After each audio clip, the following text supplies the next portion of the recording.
Tonight's podcast, as always, sponsored by JMW Heating and Plumbing Limited, domestic and commercial, gas, heating, plumbing and building maintenance, 24 hours a day, 7 days a week, emergency call out, covering the whole of South Wales and South West England. You can get them on the email info@jmwheating.co.uk and on the phone 0330 100 5286. 10% discounts for NHS and military veterans, 5% discount for Swansea City season ticket holders and AIC podcast listeners. You get a free quotation, they're a safe contractor member, a backseat accredited installer, and also they sponsor Brett John's massive win on the weekend. We'll talk about that later. Also sponsored by Boss Brewery. You know the drill. The brewery bar is only 200 metres from the Liberty Stadium and is now open from the earlier time of 1 PM on a Friday through to a Sunday night. There's a new takeaway set up inside the bar with more bottles, cans and also 10-pint mini kegs for people to pick up and drink at home. So if you're on the way to Swans games, Ospreys games, make sure you get down there and have a pint in your local brewery. And you know the drill. Get a photo, tag the AIC podcast in it. Finally, the Bunkhouse Bar, Swansea's #1 live music venue. Got a huge week this week. Supported by BBC Sounds. They have independent venue week. They've had gigs on every day this week. It's been a huge thing. Massive for the Bunkhouse. AIC effect, obviously. And they still got some gigs left. D-Mob Happy tomorrow night. Al Moses on Friday. Zink Bukowski on Sunday night, I think that is. Get on the Bunkhouse social media, see what they're up to. They're really breaking down barriers here and bringing big live gigs to Swansea. You know the drill. Instagram, Twitter, Facebook, follow the Bunkhouse, see what they've got coming up. Right, tonight, episode 97, we got a big run coming up. The next 4 episodes are already sorted, up to episode 100, which is going to be big. This one, it's been a long time coming. Out of all the people that we get asked, surprisingly enough, my old man gets asked for about as much as anyone, alongside mine and Paddy's wives. So we were nearly going to do it with them. We're going to do it with my old man instead. I'm not sure how it's going to go. My old man is a fucking great bloke, but he's not a braggadocious guy. So, but if we get some stories out of him, he's got some absolute belters, trust me. He's a big fan of the podcast. He listens to everything, support me as much as anything. And huge Swans fan. Been around for years. Pretty much everyone on the North Bank would have known my old man or seen him at one point or another. So, here we go. Oh, and he's designated driver, so me and Paddy are on a bevy. Should be a good laugh. This is episode 97 of the Ambition is Critical podcast with the person I call Dad, Billy Pridmore.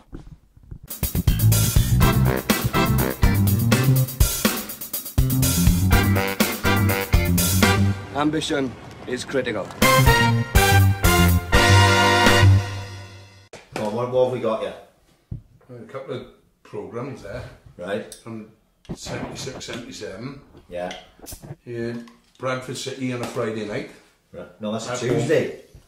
Tuesday night, isn't it? Tuesday, 1st of March 1977, Bradford City, 1976. And then Bradford City. On Friday night, 14th of January. Yeah. Bradford City, yoink 2 home games. Look how old they are, look how well they kept though. Yeah, they kept. See what I get? I told you who calls me a nerd. And Yeah. You get it from the old man. I get it from him because when I was young, and obviously you used to pull the programmes out every now and again and photos and that. And then I always started doing the same then. And same with those two then, huh? These ones are Watford, 20th of March, Tuesday 20th of March 1979 and Saturday 30th of January 1979. There's Tosh on the front there. Who's that down there in the corner? What's his name? He's one of the old boys who used to play for the Swans. Yeah, well, I should really say. Yeah. So have you got a load from Maddie? Yeah, I got 4 seasons full.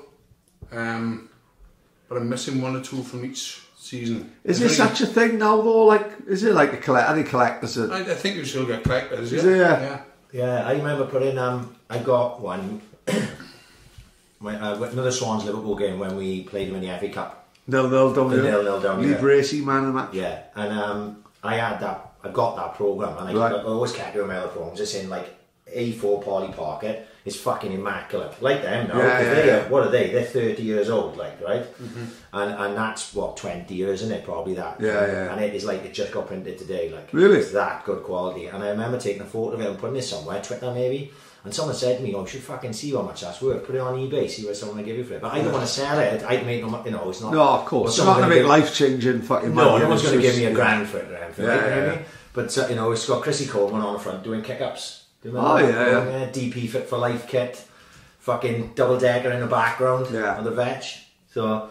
That yeah. must be the standard photo, because I had a signed photo of Dudley Lewis doing keep-ups in exactly the same position. Yeah. So that must be the fucking... that must be the set photo, like. So where do you keep them? But still, I keep them in a box in the attic in the garage. I got a shed full of them. But the story behind this Bradford City one was, we were supposed to play them Friday the 14th of January, and I was, that was the year I was apprentice of the year. Right. So I was down the Mansion House, collecting my award. It was a, Oh, it was yeah, in, it was yeah. in with the mayor, was it? Yeah. Oh, full on, like, is it? the Yeah. mayor for the silver trowel. Oh, yeah. But of course I was going to the game afterwards. Yeah. So I had this trowel in my fucking pocket. Right. So imagine getting pulled over with that. Yeah. Friends who Yeah, went- we usually had a hammer bell, so technically he was a bit better off, but So should imagine we? getting pulled over that. Anyhow, it pissed down all day Right. and all night. So I always used to buy the programme, bought the programme, went into the ground, and the referee called the game off. Because Fuck off, because of course in them days there's no so underside. that game is, it's on no official record. Yeah, yeah. Really? That one? That programme there, no. Yeah. It never happened. Yeah. That game never happened. And then the same then with the Watfords. Supposed to play the earlier game in January. And it was called off because the pitch was frozen. Right. And then obviously, but same thing, when Yeah, the yeah. ground and they called the game off, they were trying to put blowers on the pitch Yeah. to warm the pitch up. Wasn't having any of it. So we ended up playing later on in the year. Isn't that fucking crazy now in this day and age when we talk about like fucking any game being abandoned? I don't even know, well, maybe the lower leagues, maybe they Yeah, still well, do, don't they? We were But not at damn. the time, weren't we? Innit? There's no level like the first two divisions never have anything fucking called off, do they? You know what I mean? Would every club have undersoiled in? These days? Yeah. I would imagine so, a lot, doesn't it? Most of them. That Tranmere pitch looked a bit fucking ropey, doesn't it? Yeah, I think that was self-inflicted, wasn't it? You know what I mean? They seem to do that themselves. They fucking kept the pitch under a big tent. Right. If you saw that, and they had fucking heaters on it, you know. So I think they dried the fucking pitch out as much as they could, like before the fucking game. Old school as fuck. Mickey Mellon, best name in football. Hang on, so what's this one here? That's, Swansea Town. 1967-68, Arsenal FA Cup 4th round. Fuck me, no, this is old. Is that when we That's- got to the quarterfinals against Preston, or No, the Arsenal knocked us out that day. right? I think it was 3-1 they beat us. I wasn't actually at the game. I was really 11 at the time, so I was in town. I went to the pictures on Saturday afternoon. Yeah. We used to do matinees in the old Carlton, was it? Would that have been Waterstones now? Is it? Well, why I brought that was when the first sort of skinheads came to town Right. with the Arsenal in the cup. Right. I see. Yeah. I sort of kicked it off then in Swansea. No one had seen it before then. Like. Nobody had seen them then. So it goes back as far as 67. 69 it was. Yeah, so that's 67, 68. 68, yeah. Well, Yeah, because you think Swansea's a long way away and it's not social media days. Of course it's So it's like, obviously, you pick up trends from certain things and, well, you picked up that trend from Arsenal coming and in. Arsenal came through, went through the market, wrecked the market, went through Swansea basically. It's a 32,000 crowd there on the Right. day. Yeah. Imagine now the Vetch field with 32,000. Bouncing. And you couldn't get a piss with 9,000. No, of course. Yeah. Can you imagine 32,000? Fucking I rocking, man. could only imagine what it would Yeah. be. I think the atmosphere would have there, like. Yeah. Know what I mean? Obviously, the biggest crowds I were in then were Aston Villa on the Boxing Day in, I think it was 71, 72, and then Leeds United then in the first game of the season. 5-1, like. What was the attendance for that, official? I think about 24,000 for Leeds and about the same for Aston Villa on the Boxing Day.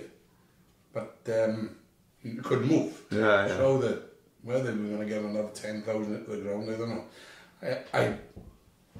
I do accept that. No, was the the back of the North Bank Road forward. Yeah, I don't think it was. No, it? maybe not that far back. We've got to laugh. It is one of the most fucking Swansea things ever, isn't it?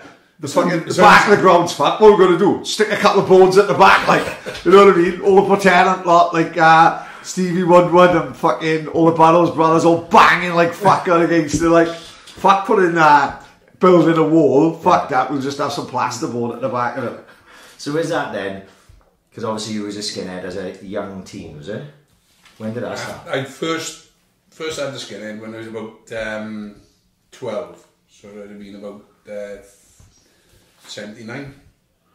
But in them days, everyone got a skinhead now, innit? I was a fucking skinhead. You look around, loads of people are skinhead. In them days, having a skinhead was like a fucking, was saying something about yourself. But everybody else at the time was longhead. Yeah. I went from longhead. Yeah. From hanging, And that's that photo that the one that No, got on. I was 17 then, right? Yes. A little bit younger again, yeah. Yeah, I was 11 or 12, about 12 when I had my first skinhead. Oh, right, sorry. I had just gone to Bishop Go, sorry, yeah. Yeah. So about 12. Then grew it again. And then it was about 1970 then when I had a cut again and basically kept it short then till I was about 17, 18. It was always like... Grew it again, yeah. That's when that photo is, yeah. So another skinhead thing, because obviously people, sort of these days, the skinhead is sort of mixed up with like neo-Nazism, isn't it? Yeah, a lot of the course, skinhead, but that skinhead culture was nothing to do with that, was it? Because if you think of like This Is England and this, there's like black skinheads and this and that type of thing. It was basically a spin-off from the mods, wasn't it? Yeah, of course, yeah. Right. It was the skinheads who ride in scooters, around, and basically it was a spin-off from them. So what was a clobber? What was he wearing? Always Levi's, turned up jean Levi's, Dr. Martens. Well, originally the first skinheads were Hobnail boots. Right. So we got a kick from them, we fucking knew about it. Yeah, I bet, yeah. You know what I mean? Yeah. Usually a Ben Sherman, or Shirts, shirt, yeah, button-down shirts, braces, and whatever you fancy then, Arrington or Levi, only Levi jacket. Like. Where do you get that from? Because like Swansea, would anyone in Swansea be selling it, or do you have to sort of travel to fucking get it? Well, you have a shop on Kingsway, I think it was Stone something it was called. Can't remember the name of it. Yeah. But just further down from, what's the pub there now? Potter's Wheel. The Ambry. The Ambry, yeah. Just down from the Ambry. Yeah. And it was called Stone, not Stone Island, but Stone something. Well, someone will tell us. Someone will listen to this and tell us. And it was upstairs. Downstairs was like the milkmaid was a bit of a restaurant, and upstairs was when we used to get our clobber. Yeah. And then also Phil, I think it was Pritchard's down the arcade. Yeah, Phil Pritchard went on for years. Like I remember that. Yeah. And we used to get the gear down there as well.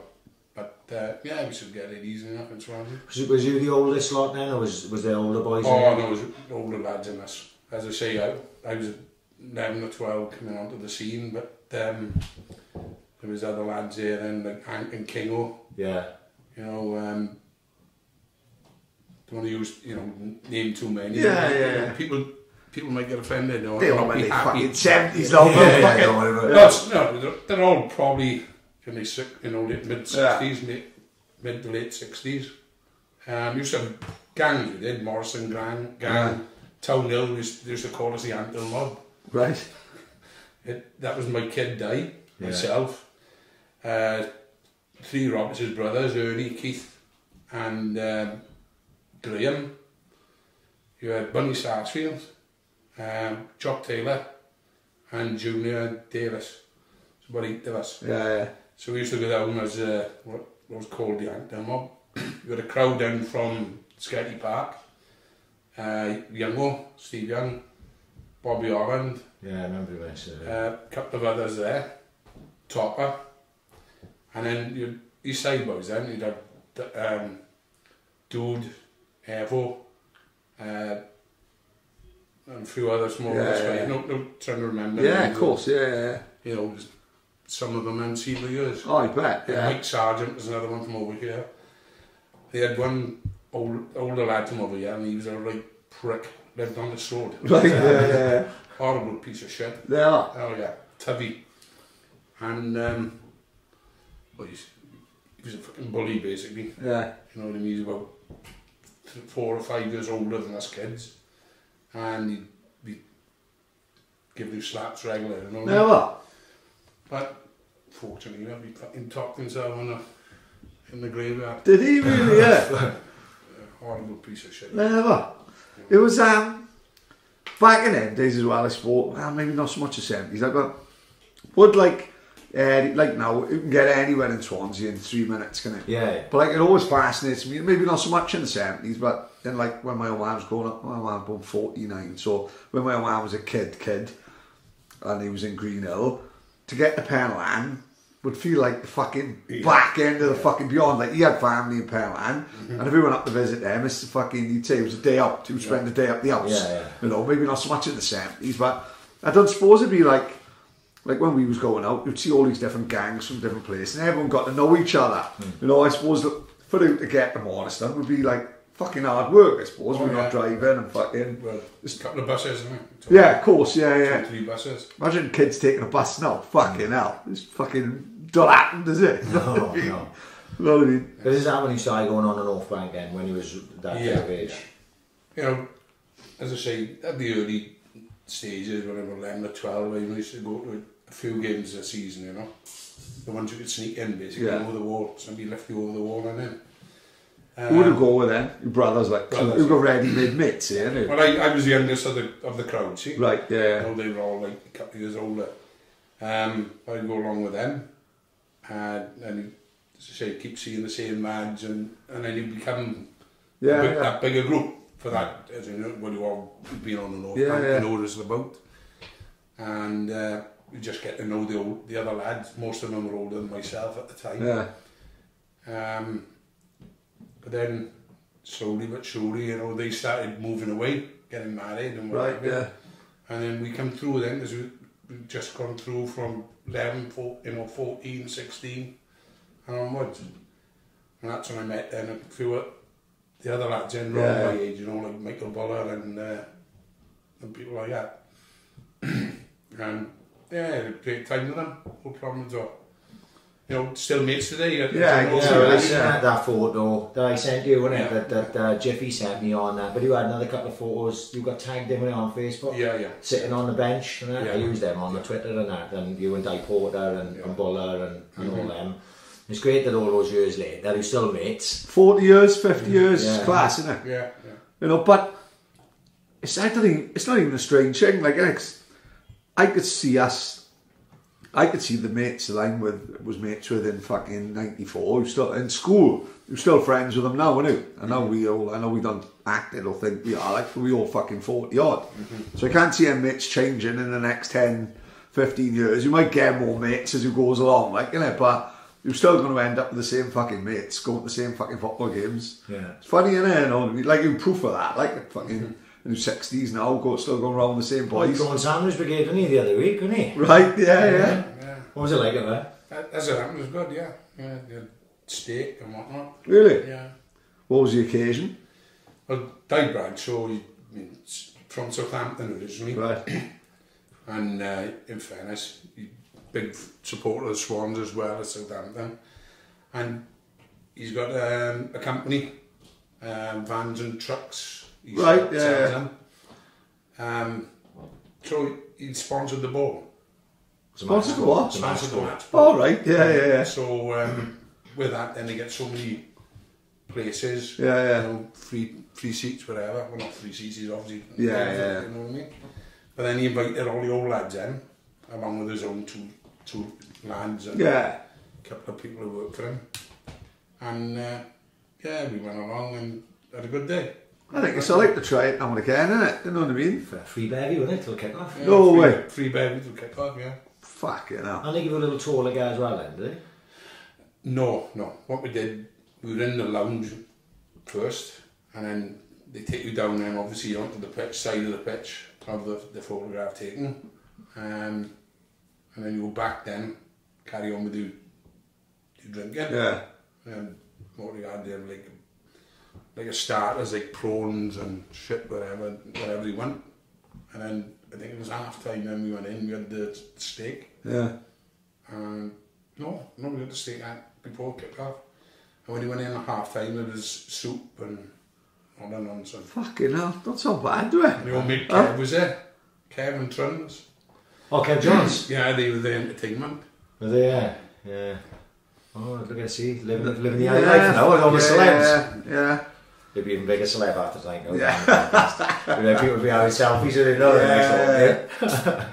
So when he was first going on the North Bank and that, what was it that you loved about that? Was it just the football, or was it obviously being in with the boys? Well, because I imagine it's different. Like obviously when we went, like I loved as much as going to the games because the Swans are shit. Let's not beat around the bush. When you started taking me, we were in Division 4 with me.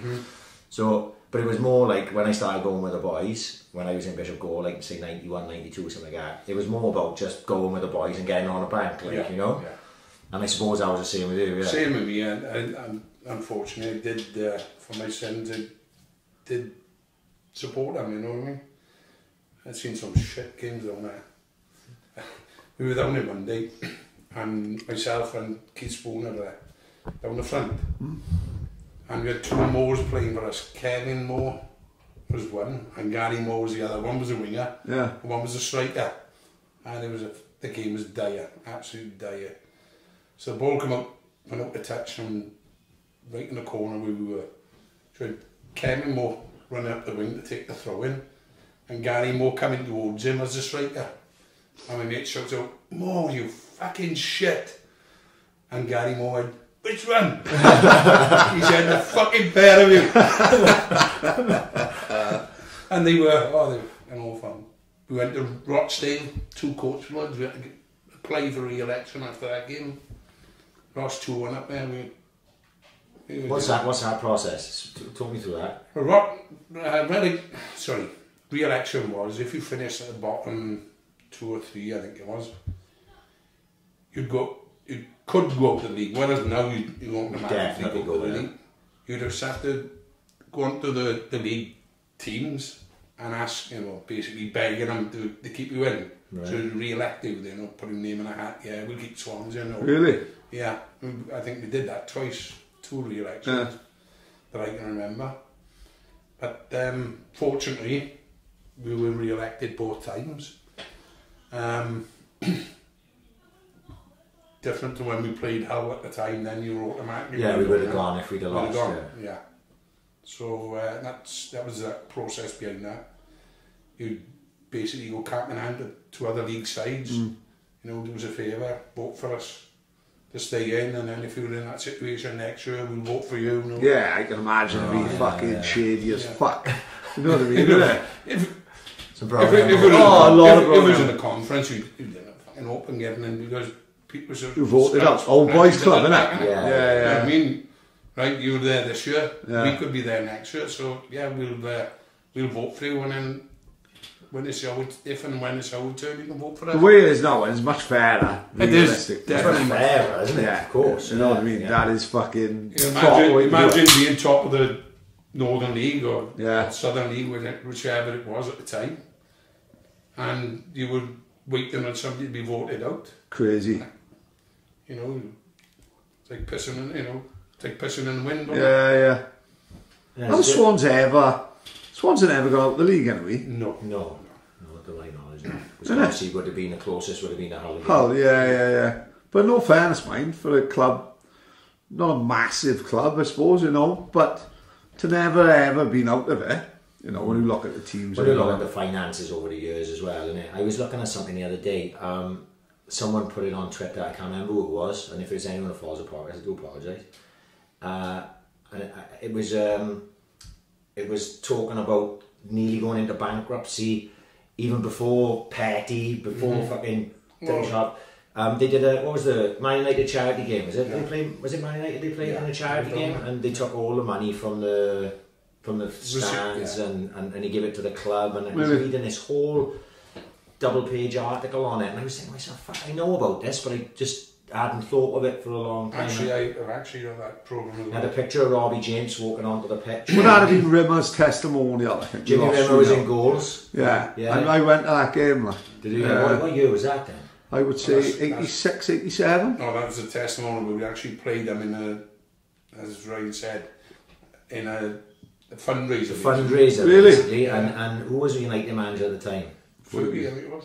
No, it would have been Ron Atkinson. Before that. Ron Atkinson was the manager in the game that I went to. Like I said, Jimmy Rimmer's testimonial. I'm sure they wore like a blue kit. I think, anyway, but I know they won 3 now. But because I remember going to a United game down, Dion Dublin was up front. They brought a half-decent side down in a pre-season friendly, but I don't think that was for charity. It was like a pre-season friendly standing on the north bank of that one. Can't remember what year that would have been. What was Dion Dublin? Around 92, 93, something like that. He's like, something like that. I think that was for charity, but I can't remember what this one was. We've always struggled, monetary wise. You know, we were well known to be a selling club, even back in the day when the Charles brothers, we had John on the books. Really? Yeah. He was a schoolboy. Yeah. And why we didn't sign him, I don't know. Crazy. Did Mel play for the Swans? Mel played for the Swans, and we sold him, I think it was to Arsenal. Really? Yeah. And you think, no, in that Arsenal programme there, when I looked at it, just saying, first thing I went to look at was the team to see who was playing. And you've got Vic Gormasol, obviously, Herbie Williams, Ivor Allchurch, you know? Oh, it must be like a second spell. Like, I didn't come back then. Another player we stopped on. Look at this Arsenal team, Frank McClintock, Bobby Gould. Bobby Gould. Right, yeah. George Graham. So they had a few names in there as well, like, you know. And you don't think, you think of George Graham or Bobby Gould as managers, like, you know. Yeah, but in them days, teams always played the strongest team. Well, they didn't have much choice, did they? No, they had to. They had to in them days, anyhow. Well, have you seen the thing with Klopp now this week? You haven't noticed it, I've seen it, yeah. I don't know how I feel about it. Part of me said, cheeky cunt, when he fucking said it on Sunday. But then, that was before I knew about the agreement they'd had with the winter break. Mm-hmm. So, like, there was an agreement in place where clubs would have a winter break. And then, what the FA... Surely there's got to be, like, communication between the FA and the fucking Premier League. If the fucking FA's if the Premier League are having a winter break, surely the fucking FA should realise, don't organise replays for that fucking date, like... So, because I seen someone about a winter break. I thought he was just making it up, because I never heard fuck all about a winter break. I didn't know. I think it's only a handful of days, but they've worked it, like... It must work out a week then, maybe... Is it maybe just for Liverpool, because Liverpool playing in the World Club Cup thing as well? No, everyone had got a winter break. Right. But it's in February, not over Christmas. I think, like, Guardiola and I won it over Christmas. Even though it's been fucking... I hate lately. Sky keeps saying... Premier League's top goal scorer, Premier League's best defender. I think it was football before fucking 92 whatever, you know what I mean? So some would say the best fucking years were before the Premier League got fucking invented, like. But all of a sudden now, all that seems to be forgotten about, like the history before fucking 1992, like. And then you've got all these foreign managers saying they want a winter break. When, well, what about the fucking... What about the top 6? What about the other fucking 700 clubs that have been entered into the FA Cup? Well, go back to when Liverpool were at their best before the Premiership. Yeah. And they were winning championship. Winning everything. Championship. Cup after cup. Yeah. They very rarely changed their team. The same 11 all the time. Same 11. Yeah. Would have been 2 or 3 subs. Yeah. Never changed their side. Exactly. League, FA Cup, League Cup or the Milk Cup, European Cup on a Wednesday night. European and playing League Cup semi-finals, and there'd be 2 or 3 times they played. Exactly. Forest. Yeah, they played Forest 3 times. Yeah. And playing in the Champions League, but they continued to pick the strongest sides. So they didn't worry about it. You've got Tommy Smith can't fucking walk now, mind. Yeah, that's fair. But you've got teams like Bournemouth playing, or Brentford the other day played a weekend side, like, and I'm thinking, you can only win 3 things. Yeah. Most clubs can only win 3 things. FA Cup, League is out. Yeah. FA Cup, or the League Cup, I like to call it, isn't it? Carabao Cup, whatever it's fucking called now. So why wouldn't you go for those two? Exactly. Because you're only playing on a Saturday. They resting players because they're playing on Saturday, but it's only Wednesday, Saturday, Wednesday, what have we been playing fucking anyway. So I think you're just complicating fucking football all the time. No. They say that's what frustrates the life out of me. You could go on for Well, I don't know how they'd managed them. There's no back in the early 70s. Yeah. They'd be playing Easter time. Yeah. They'd be playing 2 days in the trot. Really? Yeah, Friday and a Saturday. No way. Yeah, Good Friday they'd play and then the Saturday. Yeah. And unbelievable, you know what I mean? But these pricks now, you know, a couple of days between games, when crazy. And I know they say, alright, they could say the game is quicker now, right? But in them days, they didn't have the sports science and shit like that. They have better condition now than they've ever fucking been in it. You know, after the fucking game, like all the Liverpool boys, they all say it, you get on the bus, they'd all be bevying like, fuck. You know what I mean? It is what it is, you know, that is what it is. But they were still winning more European Cups than they fucking have in the last 20 years, isn't it? So those players might have been on the piss. And these were the days where the European Cup was the only people who were in the fucking side were champions. It was a proper Champions League, you know what I mean? And it was over 2 legs. You couldn't lose fucking 3 games in a group stage and then fucking progress. And also during that period, teams weren't getting stripped of all their best players all the time. So you had more strong sides across, like Red Star Belgrade would win one fucking. And then you'd have Rapid Vienna would like. But now these days, if anyone shows any promise in their teams, the Barcelona, Madrid, fucking Bayern Munich, Man Cities, and all this, they sign them. So then all you've got now is a strong 6 or 8 maybe, and the rest are fucked. Whereas like if you had a strong side in Switzerland, for argument's sake, they may have had all the best Swiss players, but they were the Swiss representatives and they were strong as fuck. Like, so that's why you had a bit more. It was a bit more competitive. You've seen those games, haven't you? They'd all playing random teams. But fuck, I'd never heard of them. If you go back and looking across Liverpool's record in the 70s and the 80s, they probably played some right. Well, Bruges, I think they played Bruges 1 year in the final. Played Real Madrid, Roma. Bit more mixed it was, wasn't it? You know what I mean? Bit more fucking. Than just the usual Bayern Munich, Juventus, Barcelona. The thing is now, it's basically seeded now, isn't it? Of course, for the stronger teams to go through to the finals, the last 4. Whereas when Liverpool were winning it back in the 70s, they basically was pulled apart. Yeah. And whoever you 2 legs. Yeah, whoever you drew over 2 legs. You had to beat. Because and it was unfortunate if it was Barcelona or well, look what happened with Forest were in there because they won it, and then Liverpool won it because they won the league. They got fucking drawn together in the fucking second round. That would never happen now. You know what I mean? They'd be ways, as you said, they'd be seeded, so they couldn't beat each other. But like there's 2 of the big English clubs fucking drawn together second round. I think Forest won. I think Forest beat them. I think you know what I mean? And they were on to win it again. Forest had Udus fell over them at that. Of course they did. That was Clough. Trevor Francis, Peter Taylor was Clough and Taylor, the managers, like props like John Robinson, great player, little fat fucker, only 5'7", amazing winger. You know what I mean? Amazing player that people that like this generation probably never heard of. Absolutely best player to ever play for Forest in the best ever side. And Shilton in goals. Shilton in goals. You know, Viv Anderson before he went to Man United. Samson not even been with Arsenal, but brilliant side, wasn't it? Really good side.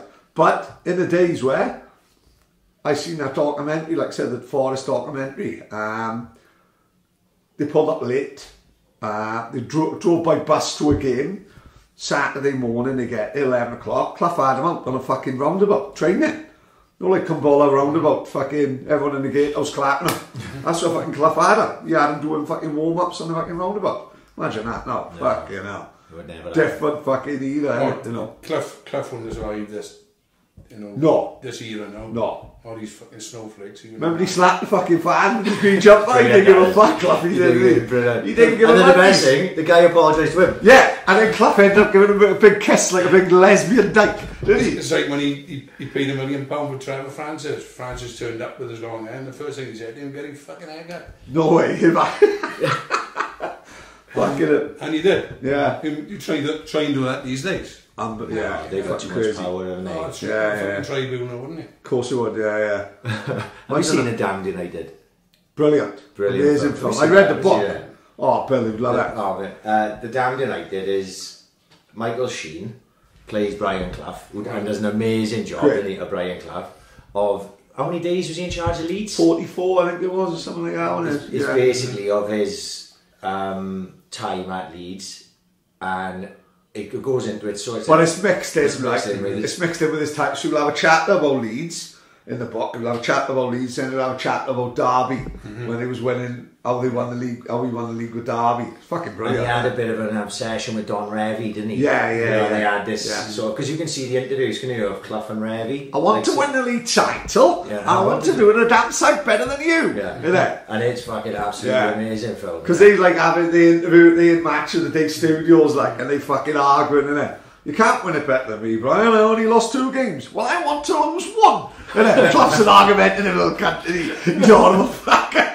And they all the Leeds players fucking worship Revie, fucking loved him. And that was his problem. That was it. He went to try in and went in there to try and change things. And it wasn't going to happen. Not overnight. He wanted that was player power. But he wanted to get them away from the dirty Leeds sort of moniker, you know, and they wasn't going to go that way. Was it? Funny, have I seen a fucking brilliant... The dirty Leeds are called them, and in fairness, I remember watching Leeds and Chelsea in the cup final, and fucking hell, Chelsea kicked them all over the park. Really? Chopper Ardiles would take you around the tits. Really? It was I think it was a Charity Shield game where Lorimer, I've seen the one where Billy Pridmore and Kevin Keegan are fighting, and that's fucking brilliant.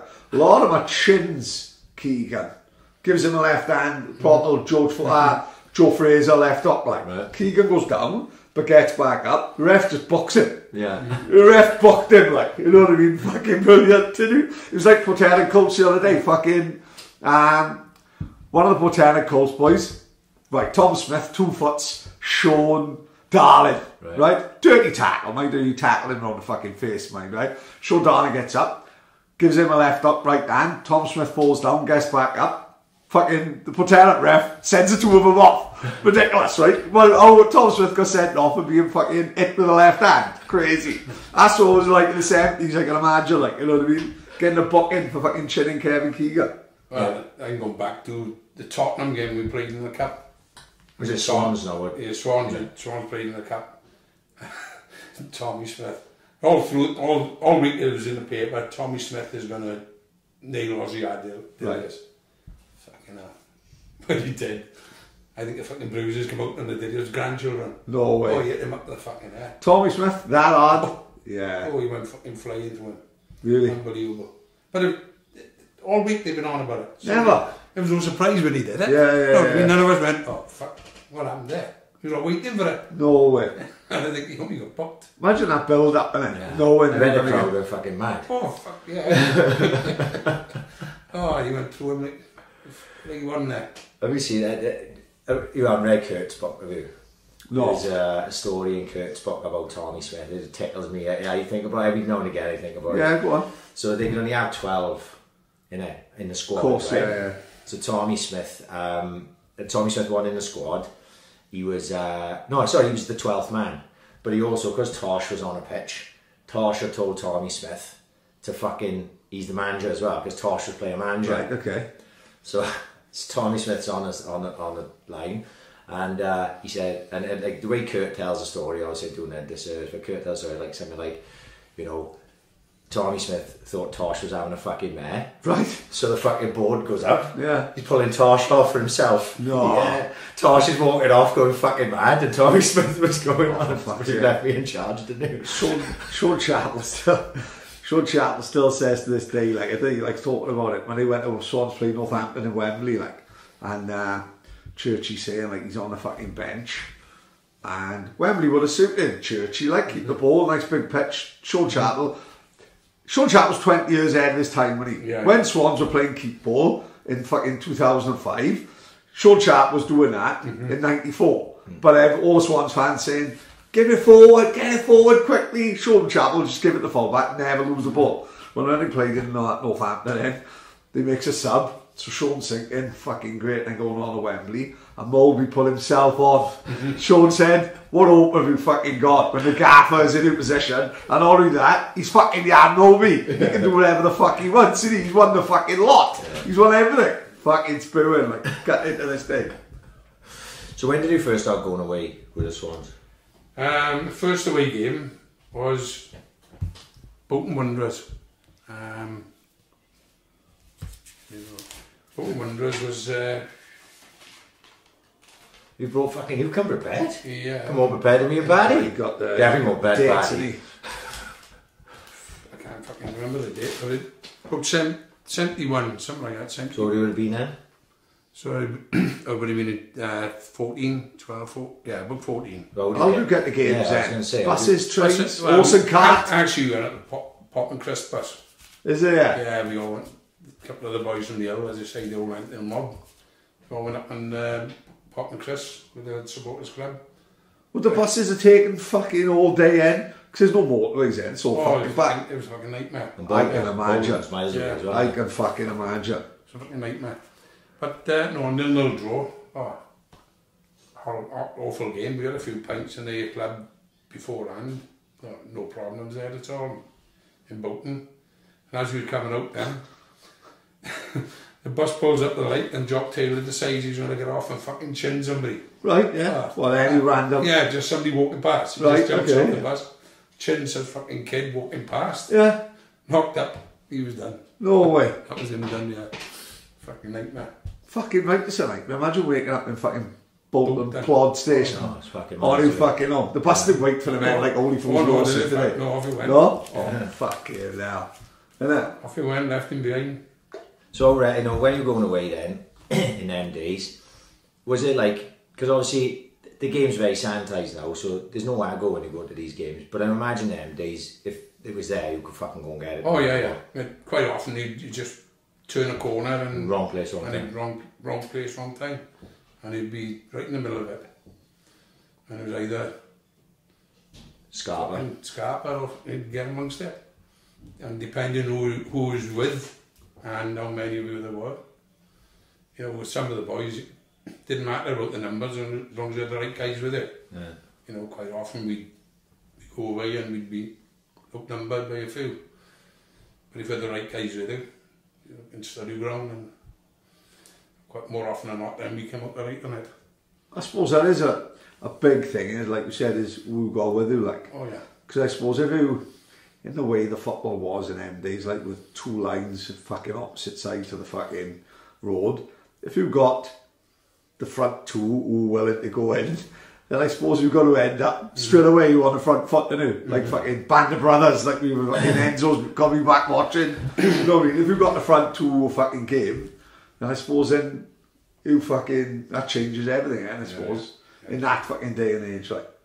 Well, as I say, there were a couple there, and as long as they were there, and Michael Buller, we all know what Mike was about.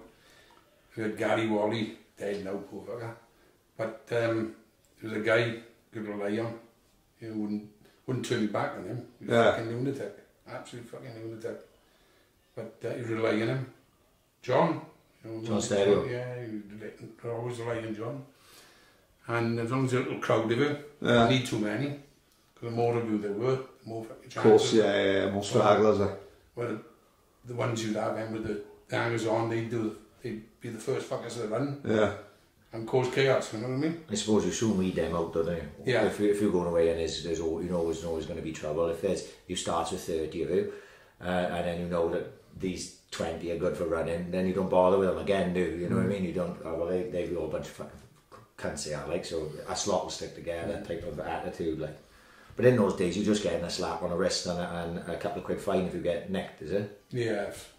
I think my first fine was a fine with Portville again. I got locked up, I was like 14 then, down the Vetch. I think my mother had a bigger fucking fine. I think my mother was bound over. What happened was, there was a copper from up the hill, Dikey, horrible prick from the Kerry he was. A few years older than us, obviously. I was only 14. First came to see him in Portville. And I just called him a Yeah. or something like that. And he was in amongst the crowd, see, I noticed him. I did, "Dikey, you prick." And he fucking heard me turn round, fucking whipped me out. Once he knew who I was, because he'd been trying to get my older kid for a couple of years on different things. Which one? Die. Right. Die, little fucker, in every sense of the word. Really? Yeah. Yeah. And so he was trying to get Die, and of course, once he got hold of a Pridmore, then it was good enough for him, you know what I mean? So I ended up going to court. I had a £5 fine. My old guy got up and called him a bastard in court and ended up having she fucking bound over, yeah. Never. Oh, she come down to court with you like, she bound over to keep the fucking peace. Yeah. Fucking hell. Contempt of court again. Pridmore's old girl walking around like OJ trying on a glove, and she fucking unbelievable, isn't it? I felt sorry for his mother because he lived on the Kerry. Yeah. He was a town family. Yeah. And he was a prick. He was nailing boys from the other. Right, so basically done shit on her own doorstep. Well, exactly. You imagine how his mother's house, he won the fucking window in there after Really? time. Yeah, the kids would go around and knew where she lived. Yeah. But it was her house, he was just living there. Yeah. The poor bastard never had windows. Surely it's better if you were in that situation to be tidy and sort of... No, he was a prick. Honestly, Really? Some people get like that, don't they? Like the power trip.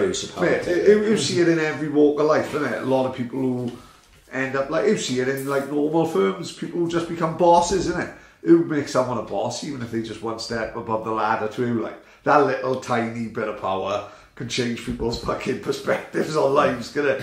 You know, who can be the soundest person will fucking end up, could be a boss and then turn up into a right prick. Instead of just thinking, well, I was them not so long ago, and just being tidy and being respected for the rest of your life. Because one thing I would hate is people that fucking call me prick behind my fucking back, which you probably fucking do as happens. Yeah. But no, do you know what I mean? It'd be fucking spewing if behind your back everyone's slagging you off and shit like that. Like, why shit in your own doorstep, like you said? Like, fucking.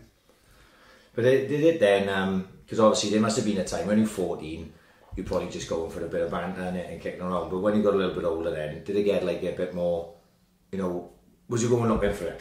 Or was it just like it always came on that way because of the time of the day, you know, the nature of the time, you know, the sort of generation? Basically, you'd go to the football and if it kicked off, it kicked off. You know what I mean? You didn't go out, I personally didn't go out looking for it, I was always in the pub or whatever for the game. We used to have the two pubs on the corners, one where Tesco's is now. You got the Swansea Jack, one used to be the Langdon, the other one used to be the London. So we used to go on the, I think it's the London, have a few pints before and then go down again. If you bumped into them because you were on them by the Mumbles Road or leading down to the ground, if you bumped into anybody. Yeah, that's what it was like. Yeah, it was what it was. Quite often, yes, we did go around the corner down to the end, the way end. If you bumped into them again, there was hardly any old bill. So yeah, it would kick off. Who come down heavy down here in them days? Villa, Villa Big Star. They came down from the 2nd division to the 3rd, which we were in at the time. I think it was 71, 72.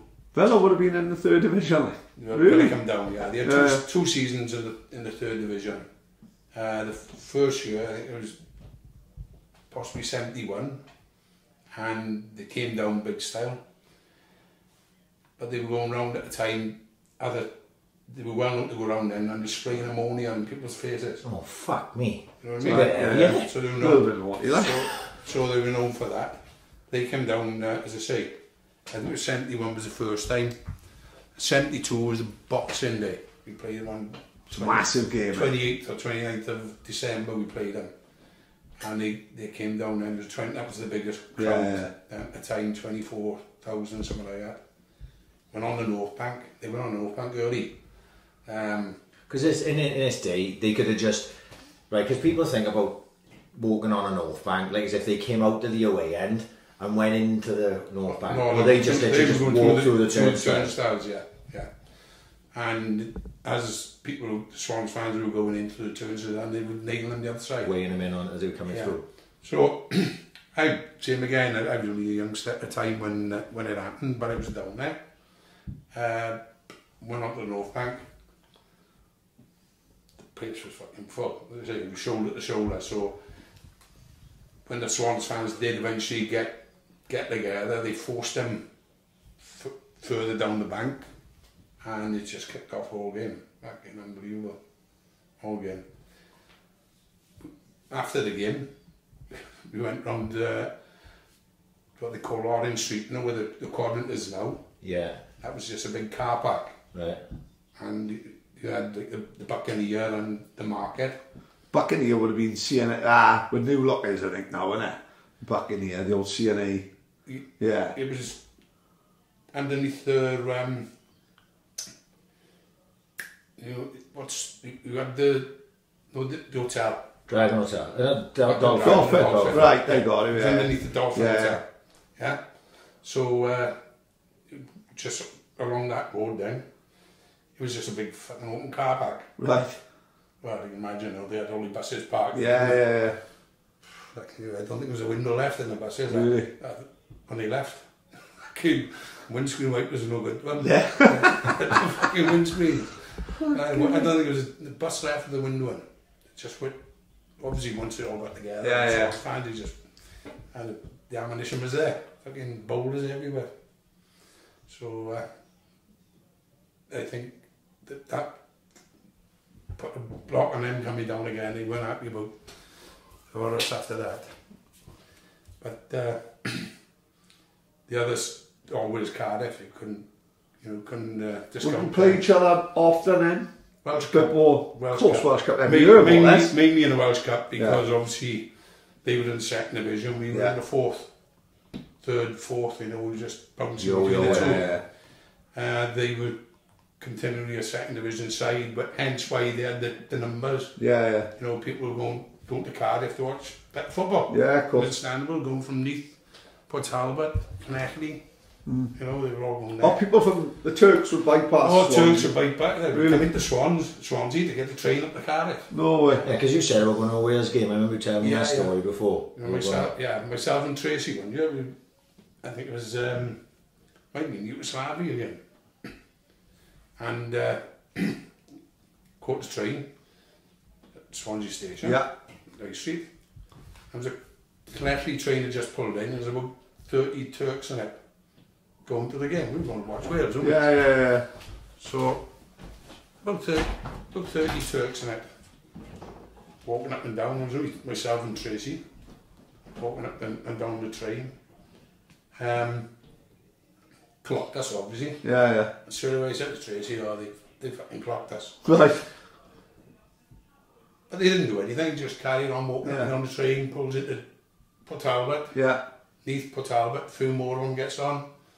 Time he gets to Cardiff, it was fucking loads of them. And just you two, like? Just us two. Yeah. So they got off the train, they run down the platform, and I said to Tracy, fuck, we're in for it now, we go downstairs. Because they fingered us. Yeah. So down the stairs we go, and they met now a few more. All from Cardiff then as well. So there must be about in 50 of them probably, waiting for us. Where are you from? I said, we're from Neath. Yeah. Well, why did I get in the train in Swansea? I said, we're going to Swansea first to do a bit of shopping. Yeah. And then got the train up then for the game. All right, he said. Okay, where are you from? I said, Port Talbot. Neath, sorry. So anyway, carries on walking outside. Said it's the station, and they following us. So I knew it was coming. And just by that pub now, just outside the station. Great Western. Great West or Prince of Wales. What's the one where again Cobby got naked? Prince of Wales. Prince of Wales, yeah. We just Keeping you know about Cobby. Yeah. So we were just for that.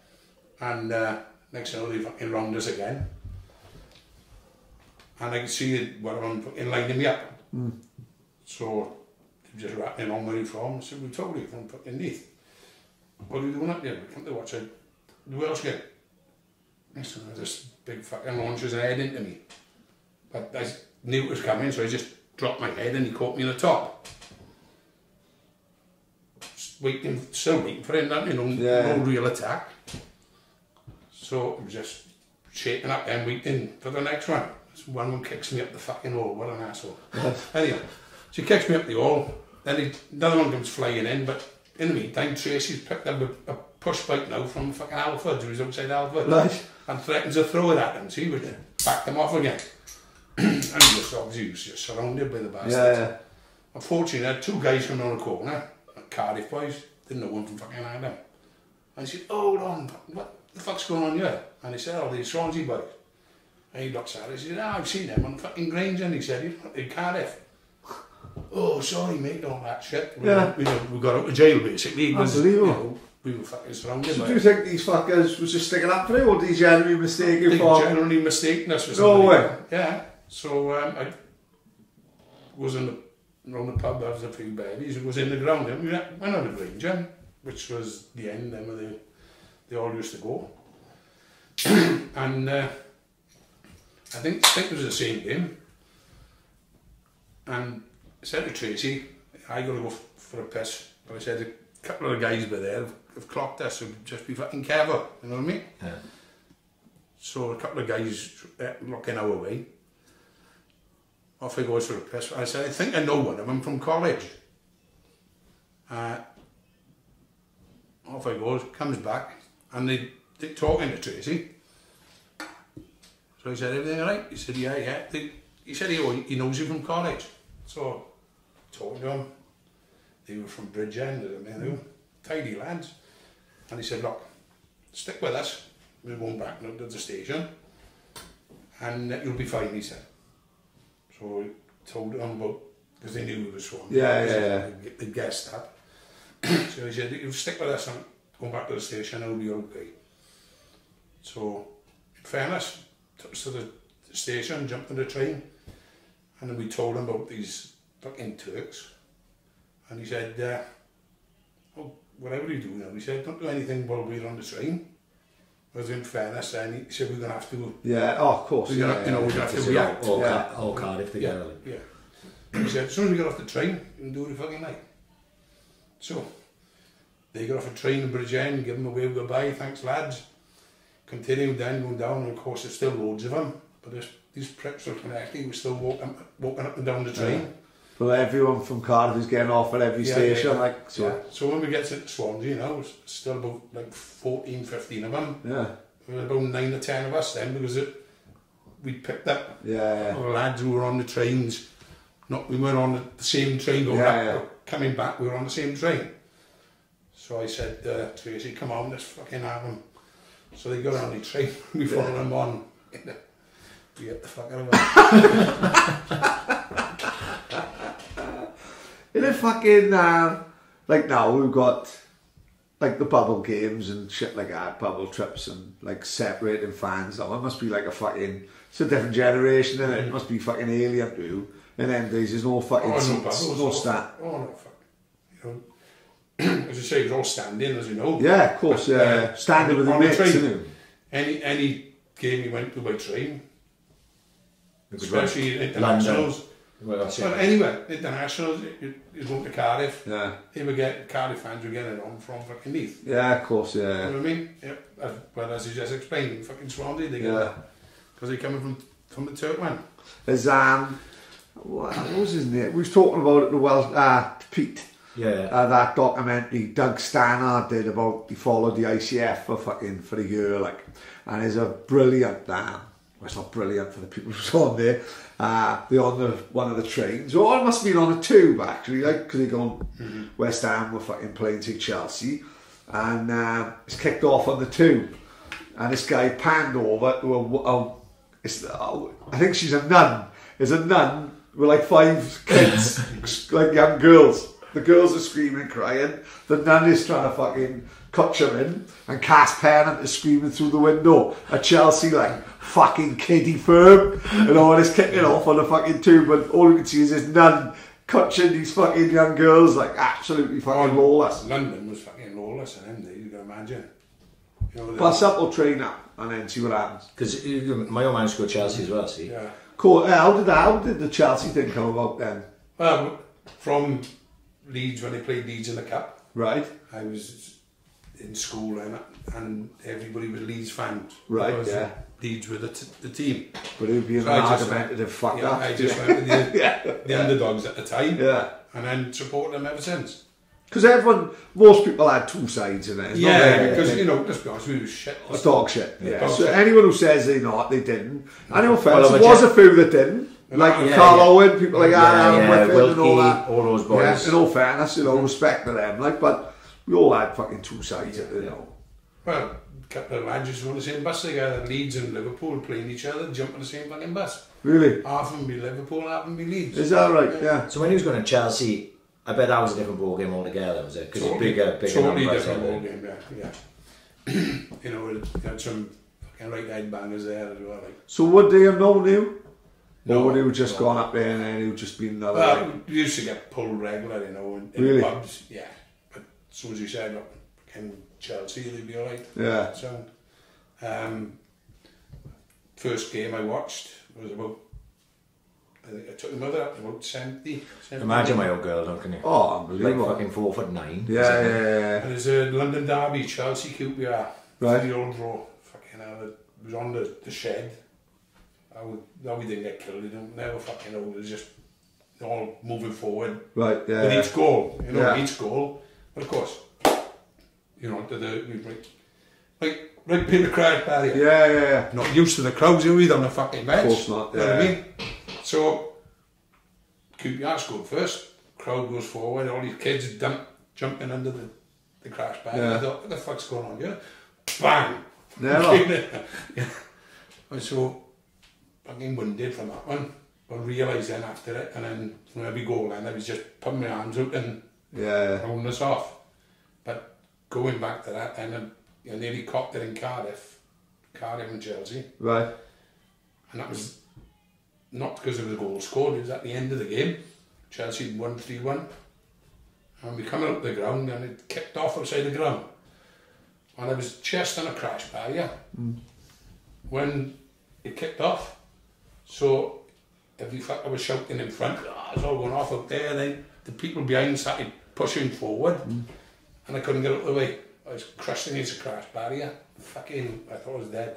Really? Oh yeah, couldn't breathe. You know, so I can imagine now how they felt in Hillsborough. Yeah. Because you I think can't do fuck all about it. I think, that's what I was just about to say. I think it's one of them things where when you see it and you just think, oh, surely you can't. But I think when you've got all that pressure coming from behind you, I just think you'd have the wind taken out of you, wouldn't you? You'd have the fucking... It's just, you know, what's a python? Python's a constrictor, and it just grips you and squeezes the life out of it. And that's what it was doing.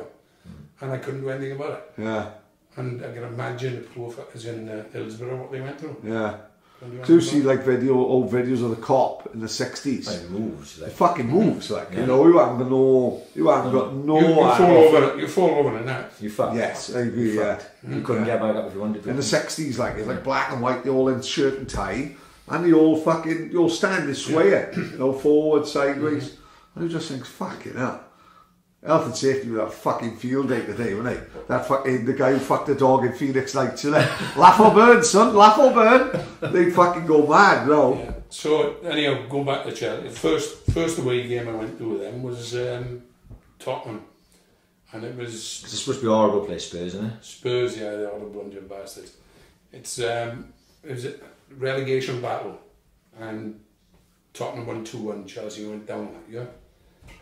There was 62,000 on the ground and another 10,000 knocked outside. It was fucking manic. Manic. It all kicked off on the tube. But there we go. We were on the tubes and we had a full train, tube train going up on the one I was on. From Swansea? Swansea boys? Because what we did, we went to Stamford Bridge first. Right. Met up with all the Chelsea fans there. And then just went up in the tube and... Right, yeah. No mobile phones, fuck all. No mobile phones. Let me know, fuck, it's just potluck, innit? Go into a pub and then... So, on the train up, on the tube, and we got up. Had to go up to the overground end in Liverpool Street. Right. Somebody going up the stairs. West Ham were home to somebody, I can't remember who they were home to. So about 3 or 4 West Ham fans come round the corner. Now, bearing in mind, we've got a full fucking train, train, no Chelsea fans going up the stairs. When they shut themselves, you saw the claret and blue fucking shit themselves. Never. Yeah, they all started fucking piling back down. No way. Well, the Chelsea fans did. When they realised there was only 3 or 4 of them. Give them a clip now, and as they're going through. I suppose that goes back to what you said about people that you can trust and you can rely on, like. Yeah. You know. So obviously the ones in the front. Yeah.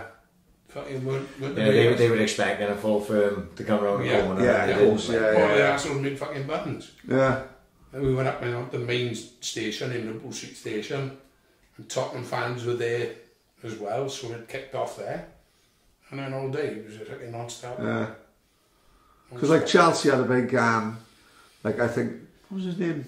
I think it was Stephen Icky, like I think he was like big man. I think he started with a Zigga Zaga chant, like, didn't he? You know what I mean? Famous fucking. And there was a few of them in. They got done. Stephen, I think his name was Chubby Henderson. His name was like, and 2 or 3 of them got done. And that Icky was one of them. Like, and they done time. Yeah. But the case got thrown out the court apparently. And this Chubby Henderson had like 90 grand compensation and went out to Thailand. He's still out there. Like, still be out there. He opened it's quite famous, the Dog's Bollocks bar. But this is before Thailand became Thailand. Like, this was like Thailand where no fucker really went out there, wasn't it? So the people who went out there were ex-cons, football hooligans, so and this fucking bar is the only British bar in it. So he's probably made a fortune. Oh yeah, you know, where he's probably spunked it all on fucking hookers and Charlie. Like, the rest of it he wasted. But you know what I mean? Like, so even before Thailand, like, in all fairness to him, he's probably a single fucking boy, and he fucking went out, bought a bar in Thailand before Thailand was even a thing. You know, but.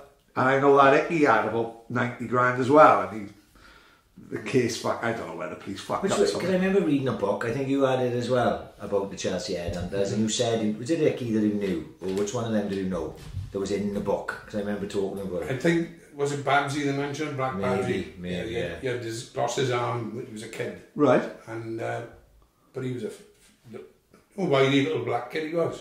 Fighting with one arm? Oh yeah, he fucking... No way. But if he went in, they all went with him, you know. Yeah. You know, they knew if he went in, they all went there. You know, well, fucking can't back down when he fucking made with one fucking arm is going in, can it? You know what I mean? Yeah, black Kojak. Is there? Sorry. No, what did I say? Babsy. And then Black Kojak then was a big fucking black bully guy. Yeah. And that's what they called him, Black Kojak. And he built like a big shit as he was. Really? You know. Because obviously you were all there now through the whole Toshack era. Yeah. So obviously he comes in Division 4. And what are you thinking then? How old is he then, and what's the thought process when he comes in? Well, at the time, Andy Griffiths was our manager, and we'd started losing games towards the end because we were in with a shout at promotion. Right. And is this Division 4 now? Yeah. So we started losing a couple of games, and they brought Toshack in, and obviously a lot of us weren't happy about it because obviously we loved Harry. He was a Swansea boy through and through. Right, I see. Yeah. But there was a means to an end because obviously we won promotion at the end of that season. When Toshack signs, is it like today, like, you know, like the equivalent of this fucking equivalent of Rooney taking over like rather than is he coming and you thinking, oh, he's going to do amazing, or are you looking at him thinking, oh fuck, well, like, are you excited to have Toshack? I was excited to have him, and also a little bit disappointed because obviously everybody loves Andy Griffiths. Right, I see. Why did they love him? Was he good manager or just local boy? Local boy, stayed with the club all his life. As a player? Right, manager, can right through the ranks. Died down a Vetch. What? He fucking died down a Vetch. What? That season he had a heart attack. I remember. Oh, not like hypothermia when we broke in and fucking stole He died. Yeah. Like a Jockstein job, like, really? Heart attack, yeah. Fucking hell. And that night we were playing again. No way. Yeah. Like Jockstein again, look. Jock played the game, yeah, we won it, and a couple of weeks later then we won promotion with Tosh. Fucking hell. He was saying that it was Ardy's team at the time. Yeah. But no, he was fucking Swansea through and through. But then how funny now, again, it's a fucking generation thing. the Harry Griffiths bar, wasn't it? Yeah. Don't fucking stadium. We went One of my favourite places to go for a pint. Oh man, because when you look back at it, that was the bar of the stadium. It was fucking great, wasn't it? Proper little pub underneath the stadium. But who told me this generation knows who Harry fucking Griffiths is? No one got a fucking clue. Why haven't he got a fucking statue or a plaque outside the fucking Liberty, like, innit? No fucking, no, none Is of he the on new the gen. Wall of Fame? Would he be on the Wall of Fame? He would fucking hope so, surely. Yeah. Because what I always loved about the Harry Griffiths bar, it's not so much going to the games, the Swans games for me, because obviously I was always on the North Bank. But it was those cup finals when you play, like the cup finals and you played at the Vetch. Even if I was playing or if I wasn't playing, you'd go in the Harry Griffiths bar and you'd have a few pints, like, or before the game, after the game, during the game. That was the best part about that. So me when I was around, it's probably from around 19 to about 25. Any finals, it was like, I know West End are playing fucking Ragged School in a final. Fuck me, we go into the Harry Griffiths and a few pints. But like, fit 40 people, 50 people in that bar. When you think it's not fit for purpose, is it really? You know, it's a fucking 15,000 stadium and we've got a bar for 40 people. Isn't it? You know what I mean? But when it great though, it was like just a tiny, it was like the Bond Street tiny Club. little knock. Yeah. On the like back the Bond Street Club, but not as clicky. You know what I mean? And they didn't have a singer on a Thursday. Yeah, so Toshack came in, obviously we won promotion that year. And then the rest of it was history, you know. That must have been a great sight to watch, mate. Oh, fuck. Don't forget, you gone from scrapping every week, shit on the pitch. Now we must be thinking, football, football now. Yeah, you're watching football now. Yeah. The ass run out the fucking window. Then. Yeah. So you're going from, what would the crowds be like in the 4th division before he gets promoted? I think the lowest was about 1,100. Right. What do you think? Oh, that's not a lot for the fucking Swans. I may have been on 11. I was in there for the lowest, and I was in there, you know, for the highest league game in my years anyhow. But fucking ground's empty. But as you're going up the leagues, the crowds are growing, the interests are growing. Yeah, it's started building but up. As you're going up, like, because obviously going up, you're going to bigger clubs. Does the aggravation carry on, or is it more just saying it's just all football and it's? No, it's still carried on. Yeah. Because obviously, what I noticed the reason I ask is what I noticed was with the Swans. Obviously, when we're in Division 4 and like nobody League 2 at the time, innit? And we got promoted that Berry game and that. It's a bit more. The police don't give a fuck as much and stuff. But the more we've got the leagues, League 1, it seems to be a little less. Championship, it seems to be a little less. By the time we got the Premier League, everyone's mixing. You know, it's not the thing. But the Premier League brought that in. There's no it wasn't like that. Oh, cool families, isn't it? Because I imagine that as you're going up and you're getting to bigger clubs, they've just got more people. Yeah. Well, the old First Division was very much like the 4th Division. Yeah. But more of them. You know, there'd be bigger offset because obviously there'd be thousands of away fans rather than fucking 100 or a bus load. You know, with us we'd take a bus load away, whereas they take a 2,000, 3,000, especially Leeds United, always a big support from Leeds. Again, unbelievable then. Because Leeds still to this day, they got a fucking great away support. Because that's how like listen, it's always going to be Swans before anyone else in it, but when you look at football and you step back and you think, well, if anyone goes up, would you like to see Leeds in the Premier League? I'd like to see them, when you see them getting 40, 50,000. I think they've done their fucking time now, haven't they? Yeah. They've had, like, it's not like they fucking went down and just started having 6,000. Leeds will have 40,000 every week. No, they are genuinely, what I believe, in my mind anyway, in my opinion, they are genuinely a big club. Oh yeah. You know, like I said, we've talked about it before on the podcast. That day I went there and we were both in League 1 and we had like 1,500 tickets, maybe 2,000. And there was a 30,000 fucking sellout. We were just surrounded by Leeds, no matter where you go. It's just Leeds. It was fucking mad to think that they would get 30,000 in a League 1 game. Yeah, you know, that's a proper. How many years have been at the Premiership? Yeah, fuck yeah. You know what? 12 longer than that probably. Yeah, and still big support. Massive. Yeah. I think it's one of those clubs that are generally like a one club town, like No, I think it absolutely got like What massive I history, noticed like, when I went there compared to other places where we went, my old man was there in Brentford. Remember when he kicked off at the back of Brentford? And it was youngsters, and it was more. It's more like that bullshit. Oh, hold me back, hold me back, and the police are there. Leeds of men. Fucking Oh, well, well, that's the first thing I noticed. Is like we come off the bus in the car park of Leeds. I was fucking steaming, but we got off the bus in the car park of Leeds with a gatehouse, and where the police cordon was, like funneling us in. When I was looking past them, they were men, you know, and I don't mean they were 30-year-old men. These were like in their 40s. I'm like, fuck me, that guy could be my old man, like.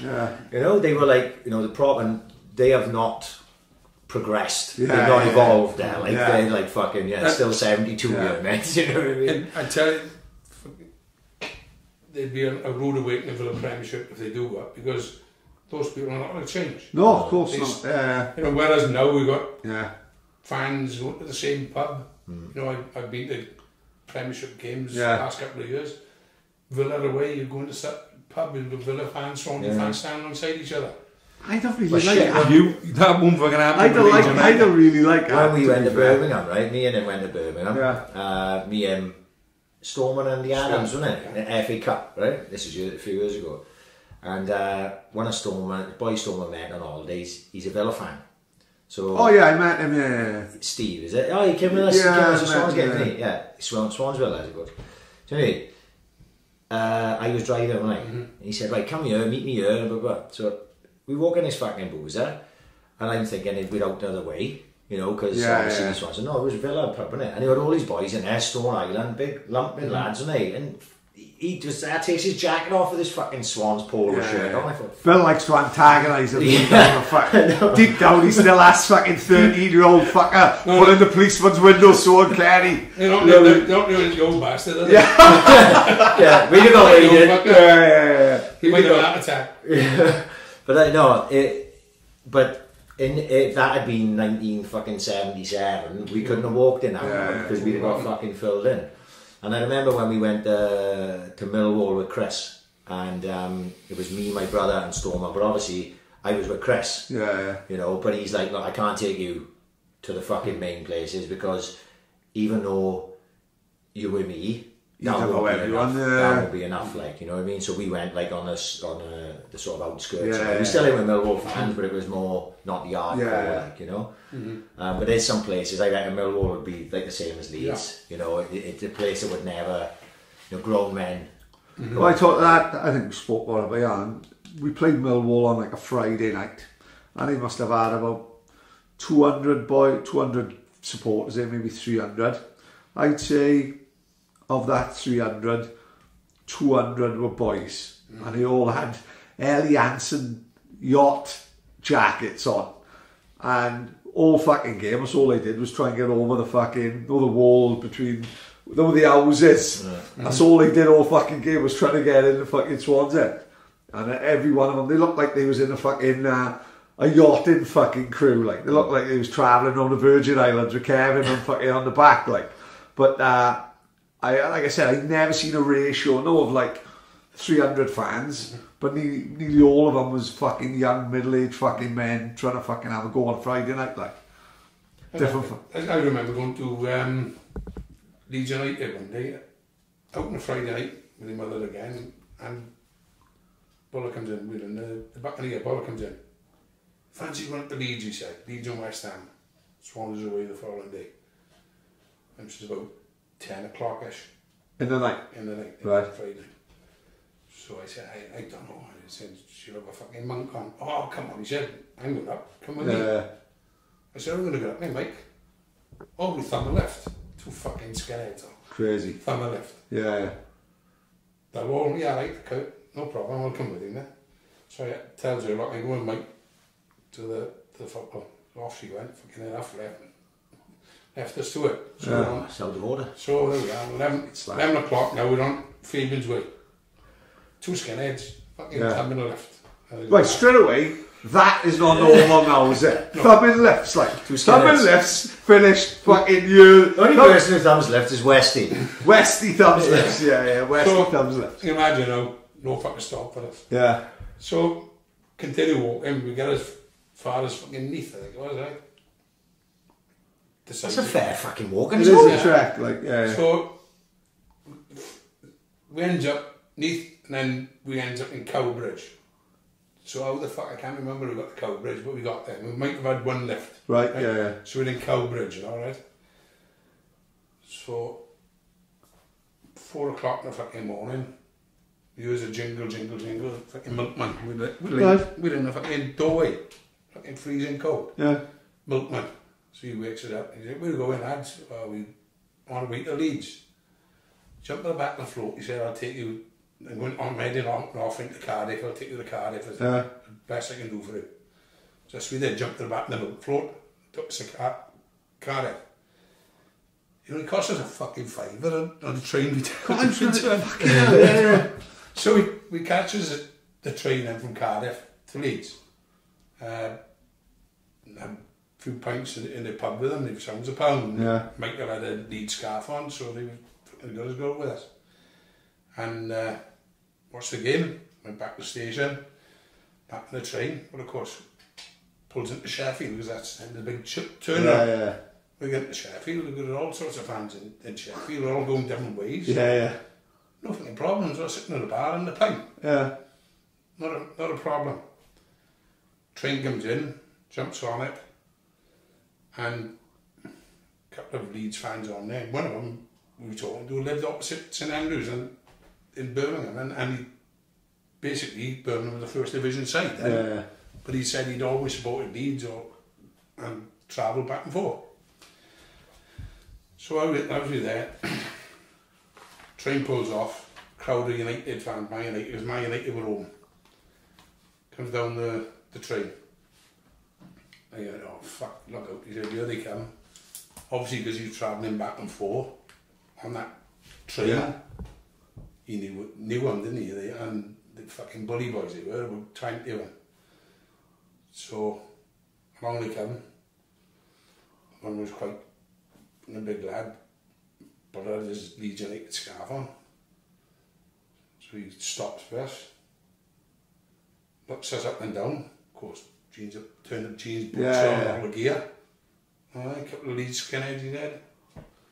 Fucking, drags fucking Michael's scarf like that. Has a fucking giggle and off they go. As they're going along and then they fucking clipping people, like fucking assholes. So, I can see Mike's face changing, he wasn't happy at all.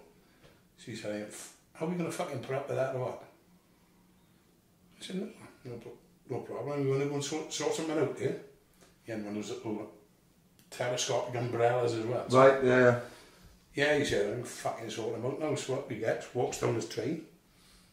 And now they are sitting there, fucking making fucking nuisance of themselves in the carriage, taking over this carriage. So he walks up, and the big lad is sitting there. I said, he's a fucker, and you pulled him. And Mike said, "Yeah, it's the prick." So he went, bang, fucking noses everywhere. He was fucked.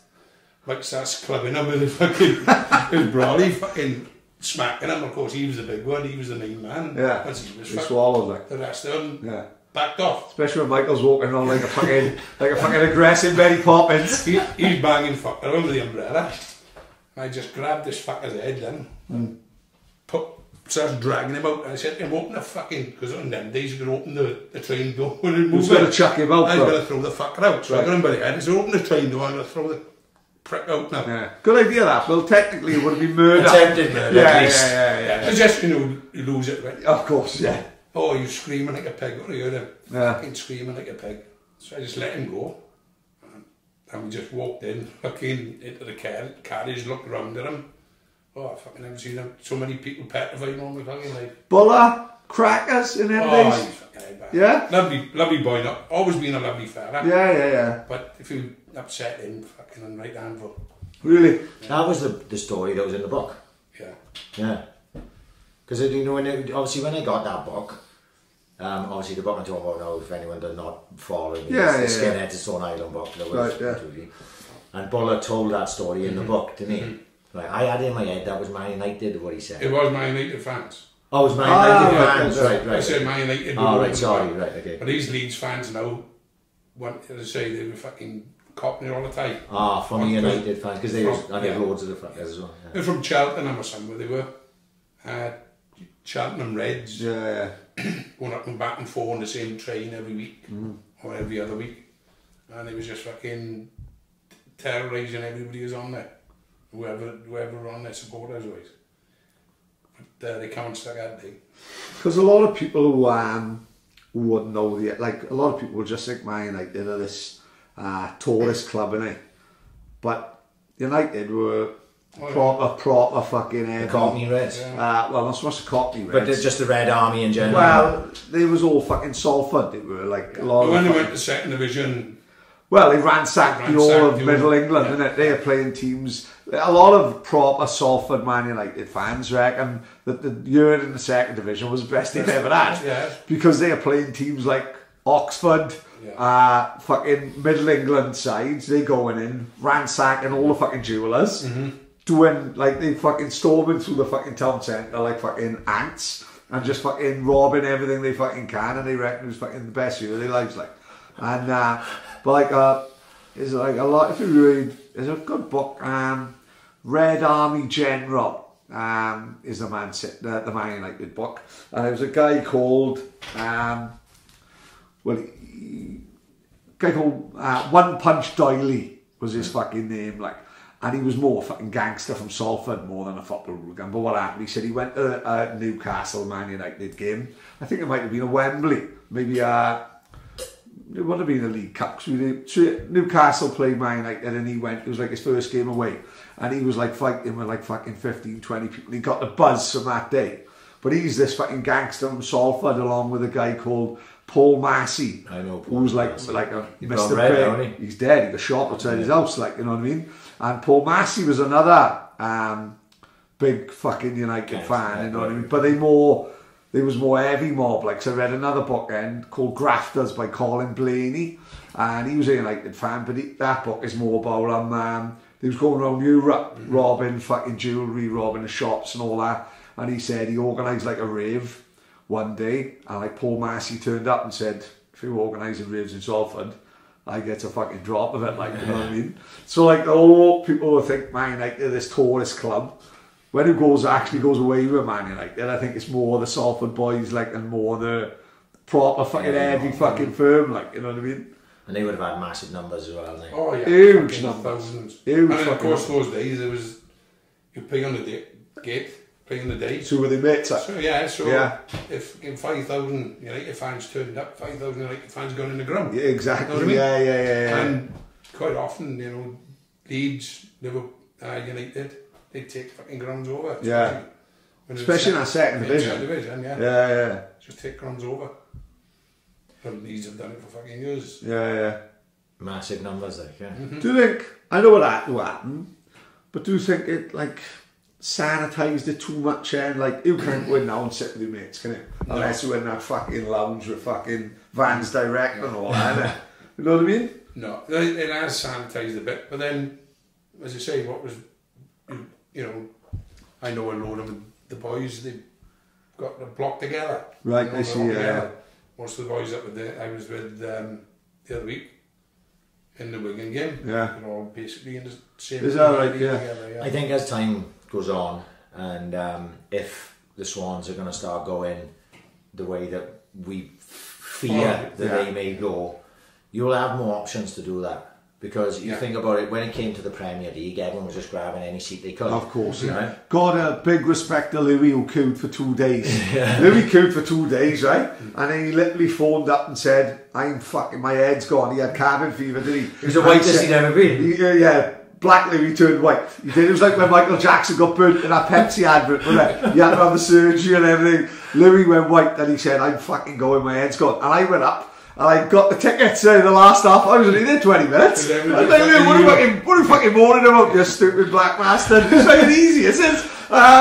And it was fucking literally, I was there half hour and fucking got the tickets straight away, did I? Come on, no, like everyone's carrying me on my shoulders. Louis must have been tapping, he didn't speak to me for 3 months. And I think he lent me 50 quid to buy the season ticket as well. But as it goes on, and if the crowds dwindle anymore, and they get back, you know, if you remember when we first went to League One, I think we were averaging around 14 and a half, may have been.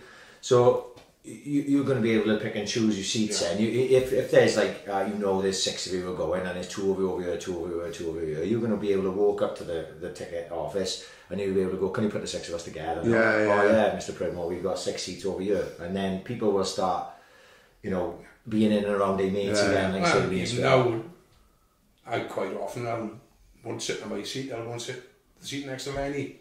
Because there's well, you've done it with me and Niall, haven't you? Yeah. You know, because if I've had Morgie's tickets and Storman and Grillsy aren't there, so there's 4 seats together. Me and Niall got 2, and my old man sit with us. Last season, I don't know who we played, but I went in the Wern before the game with Niall, and it was when Walshy and I had tickets over in the northeast, and I know Niall prefers it over there because you're closer to your away fans. There's a bit more going on, a bit more. He's a little fucker Niall in the wing that he said jeans. No, like Game of Thrones. But you can just walk straight through, can you? So you can just literally from where we were supposed to be sitting in Morgie seats, we just walked straight through and went up by the boys because they had loads of empty seats around them, so no one cares. You know? You're standing all game having a sing. And as you say, more and more it's going to be. You know, and like you say, that's sadly we can fucking get into that, but we'll leave that for later. But you know, that's probably the more way it's going to go. Is you'll end up dropping back, and the crowds will drop back. They're doing it now, you know, and well, they're giving them like 5,500 or 15,500 crowds. It's fucking like it.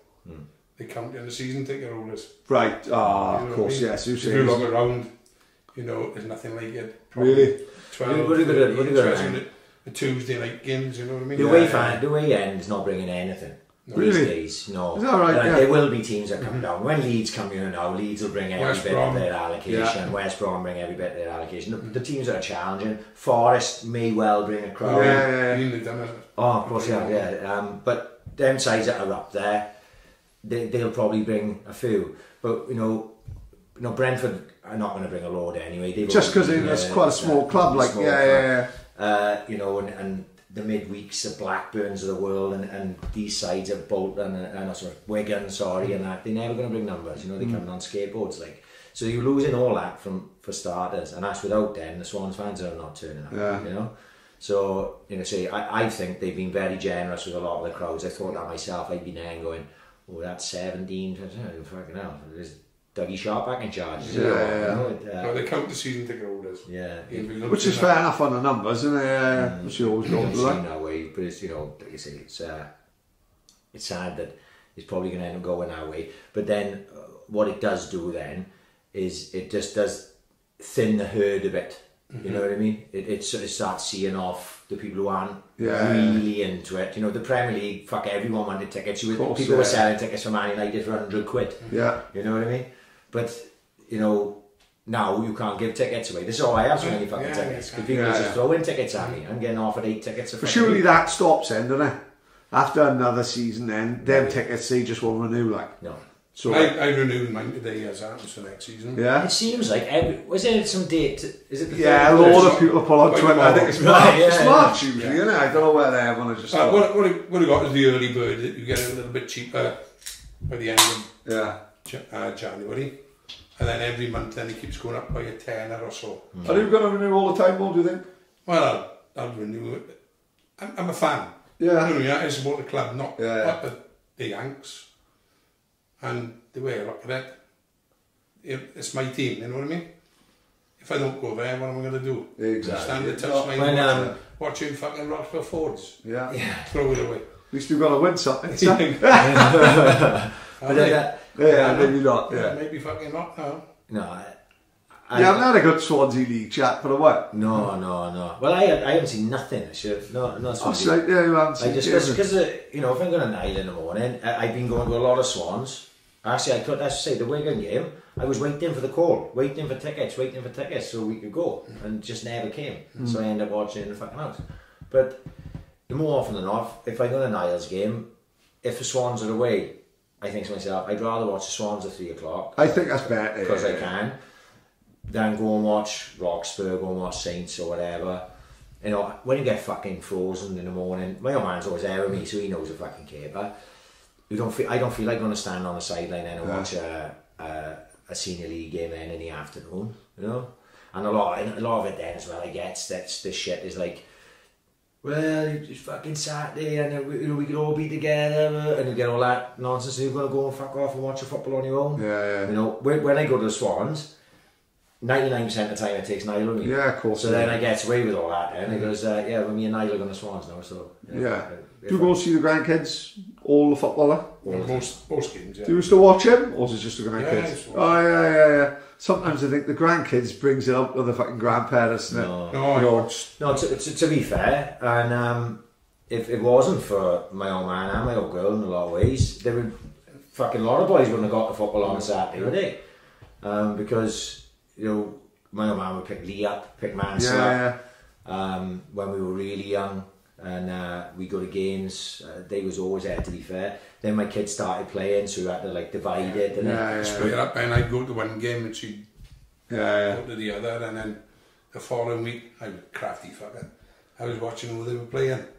Right, okay, so they were playing West End Saints. I got to say, would you take Mark today? No, I'll take Ryan. Yeah, pick the best games. Exactly. And then the following weekend Mark would have a big game. They'd be playing someone who were the Trunks fucking... So I spent 10 years watching fucking Come Albion. Like, watching me sitting on the halfway line, going, what the fuck's going on here? We go 15-0 up, like. But she preferred to watch St Helens anyhow because it was more mothers used to go there. Right, I see, With the Saints, it was mostly the fathers. And I guess a bit of this now with my two is like Tina would prefer to go with the Saints. Because Becky's there, Louie's there. She seemed, there's more mothers seem to go with the Saints than they do with them all. So she'd rather go with the Saints, so I end up more with Niall. Like, as of next year now, me and my old man are going to be splitting it by the looks of things because they're both going to be on a Saturday. Same time, like. So it's going to sort of fuck things up. I don't want to miss anything at the minute. I don't have to because Niall's on a Saturday, Cian's on a Sunday. It's fucking great. But next year they both going to be 10 on a Saturday. So that means I'm gonna miss one game. You know, whether I like it or not. Like, it's going to have to be Niall in it, little monster. So you know what you were doing to me then? Picking a Tuesday. You're going to be watching the Come Albion now, and you're going to be fucking getting. It's a circle of life, man. Yeah. But no, it is, like you said, you know, I was very lucky in a way, obviously very lucky growing up, that I had my old man and my mother that were prepared to do that. You know, there's a lot of parents now, you know, even that, and it still baffles me because if I miss something, it fucking breaks my heart. You know, I think, fucking hell, and there's been occasions where I can't be there because I've got to be there, or maybe I got to work and I got to miss a game or some shit like that, and it fucking bothers me. So, you know, I'm sure it, without thinking about it at the time, when I was a kid, and you take it all in, and it means a lot to me now that I remember thinking, oh fuck, my old man was always there, even though I'd always tell him to fuck off on the sideline when he was fucking giving me grief when I got there. Like a Rigo Saki. No, I was a temperamental cunt as well. Nice. When you get around that teenage age, when you're like 13, 14, 15, when you think you know it all, and then he would be bollocking me on the line for something or other, and I fuck off, Dad, you know, and he'd like start all that bullshit. I'm sure I got all that to come as well. Maybe not from Niall. But I'm Niall's a great kid. Yeah, I'll have it from old 100%. Only reason I'm asking, I think when he has grandkids, everyone seems to mellow, like Gan, my old man. Like my old man, he was fucking hell. My old man's fucking amazing. I was fucking spoiled rotten, like fucking always. But he certainly gives more to telly. Certainly shows more to telly than me. Like, you know, when I was a kid, like telly can have whatever the fuck she wants. It was that when she was about 4. Anna Montana was fucking in fashion for that age, like, and it was a Disney shop in town, and they walked past and like she gave him these fucking big puppy dog eyes, and he ended up buying this outfit for her, big thigh length boots, purple dress. Can I wear it now, Bam? Like, yeah, fuck, I whack it on. She looked like a fucking prostitute strutting around town, like, no exaggeration. People was walking up to her offering her 50 quid, you know what I mean? Looked like she was in the middle of the Philippines. She'd been fucking dragged away, you know. But like, my old man was never like that, like, Saturday till he slept up there. Where do you want to go, kid? Castle Marley or Miller and Carter? I'm looking at the little cunt, I didn't want to go to Cardiff. I was like, I'd have been happy to stay on for that. I think it's a grandkid thing, we must have it now. Who would have thought, Wild Bill, Tilly said to me earlier, Dad, who knows who got it tonight, doesn't it? I went, ooh, she went, Captain Breadman. Tilly's 14, right? And even she fucking knows about fucking the fucking bread man. Yeah, but he thinks that's my fault. That's nothing to do with me, is it? This fucking TikTok thing is, mate, how it happened, I don't know. It's gone as big as anything else, isn't it? Yeah, it's fucking huge. For the kids, for that generation. It's massive. Yeah, it's massive. Yeah. So, like, you know, kids don't watch TV now. They just on YouTube and fucking... That's how what kills me is... In work the other day, an album come up on my fucking headphones. 100 greatest scene tunes. Fucking hell, Bill. Different Strokes, Only Fools and Horses. I'm fucking singing along Ghost Avenue. Everyone's looking at me fucking dull, right? Singing them all. Only Fools. The kids now, they don't know any fucking scene tunes because they're all on fucking TikTok and fucking YouTube. They don't watch any fucking telly. So they would have thought that we'd have been going, put your phone down and go put the telly on. When you're young, you like get out the house and go, you know what I mean? True. Like as I bet he were far more, without even realising it, I bet he far more lenient towards the grandkids than who are the kids. Oh, definitely, with a shadow of it. Do it change you, like fucking? It does, yeah. I fucking love the kids, you know, and he can give his back as well, isn't it? Exactly, yeah. I think it makes it even fucking better. It is better. So we've got all the fucking all the good happiness, yeah. all the good moments, without the fucking shit fucking things like. When they start the nonsense and say, go on. Exactly, fuck off home. Not, but they're all good kids, all I think. Oh yeah. In all fairness, like, it's a great taking now to the Swans in, like another generation, like. Yeah, and in fairness to him, he loves it. He's quite knowledgeable, yeah, man, yeah, for the fucking, for the young kid, like. Yeah. Kian, I think, fucking... I couldn't see Kian sitting and watching football. No. Niall is like... loves it, he does. Yeah. Loves it. He's proper knowledgeable for his fucking... for his age, like... He's proper stat, though. He'll watch any game that's on the TV. Loves the Swans. Knows more about football than I do as regards to... if I need to know something, is this guy signed for that team? He knows. Really? Earlier on, down there, I said... fucking Leeds come from 2-0 down, didn't they? To beat Millwall or something, and straight away he knew. Oh no, it was the Villa-Leicester game, wasn't it? Right, Villa-Leicester League Cup game last night. Yeah. You know, and he's correcting you because he's proper interested in it. Whereas Kian just loves playing. You know, just got to let Kian play because he's not interested in watching, and I don't know if he'll ever will be. No. You know, but some kids are like that's not a bad thing either, though, mate. No. Yeah. No. He just happened to be naturally the talent for the game, but he doesn't know passion for it like Niall got it. Yeah. You know, but like you say, Niall will always be my mate to go on the football, I think. But I think they're supposed to be me and Mark were the same. Because I went to more games. Yeah, because you two are quite different as well. You were Mark, fuck yeah. Yeah, I'd say exactly the same. Because Mark can take or leave the Swans, or of course, or any sort of club football. He used to like playing. Now he doesn't watch the Rockies. Yeah. No. Good set. We two Saints played Marston Town Saturday. Good set up a bit, mate. Are they up at Dingle now? Oh yeah, Moretti on tap. What? Yes. One of these, he takes card, fuck me up, and I fucking looked at my bank statement. I went down the shop to buy ice and fucking slab of coke, and I got rummed. There was not enough money in my account. I looked at my fucking internet banking, 26 quid in Morriston fucking rugby club. Fucking hell, I had to write her my message, she was fucking tapped it. I rummed her then, she went down the shop and Rum said it owes me 6 quid, £6.30. Fucking, I'd be dead. Imagine that every Saturday. No. The Morris taking fucking card. No. Fuck that. No. Morris don't take card, John gives you a tab. I've been waiting for that time because he went through it with me. That time when I was 16 and I started playing for the Saints, and I was like, I had my provisional, right, and I was sort of learning to drive, and I played for the Saints. He'd come in the pub, have about 6 pints, and then make me drive home. Yeah, I know. I wasn't drinking, and I'm like, it's like fucking driving home for on my provisional. Well, it was 6 pints. It was all fucking, I won't name them, all the Saints play, it's all fucking 6 before 6, isn't it? So they all pissed as fuck, but they all got works vans, so none of them get stopped. But what they end up doing then, so one will have his works van driving home, so Frosty will drive his works van to his house, Liam Lynch will pick Frosty up, Liam Lynch will drop his van, and Ross Lynch will pick Liam up. It's like a conveyor belt. No, like a little bit of like Russian roulette, who's going to get caught first. I'm in the fucking back, drunk as fuck, because I spent 27 quid on an Eddie. Fucking still in my post office uniform, because I had to walk over from work, because fucking Donna went to have an hair done. Fucking hell.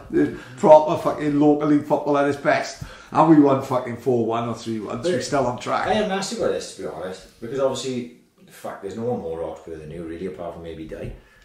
Does it seem Roxburgh to you now? It's not the same. No, it's not. You know, Di was the head of fucking Rox. He was a mean man. Which he still is, isn't he? Yeah. Well, he's in the thirds though. He's is it really? Yeah. He's done more.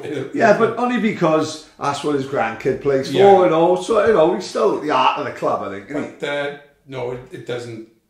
It's not the Roxburgh that I played for. Obviously, Yeah. it's changed fucking quite a bit.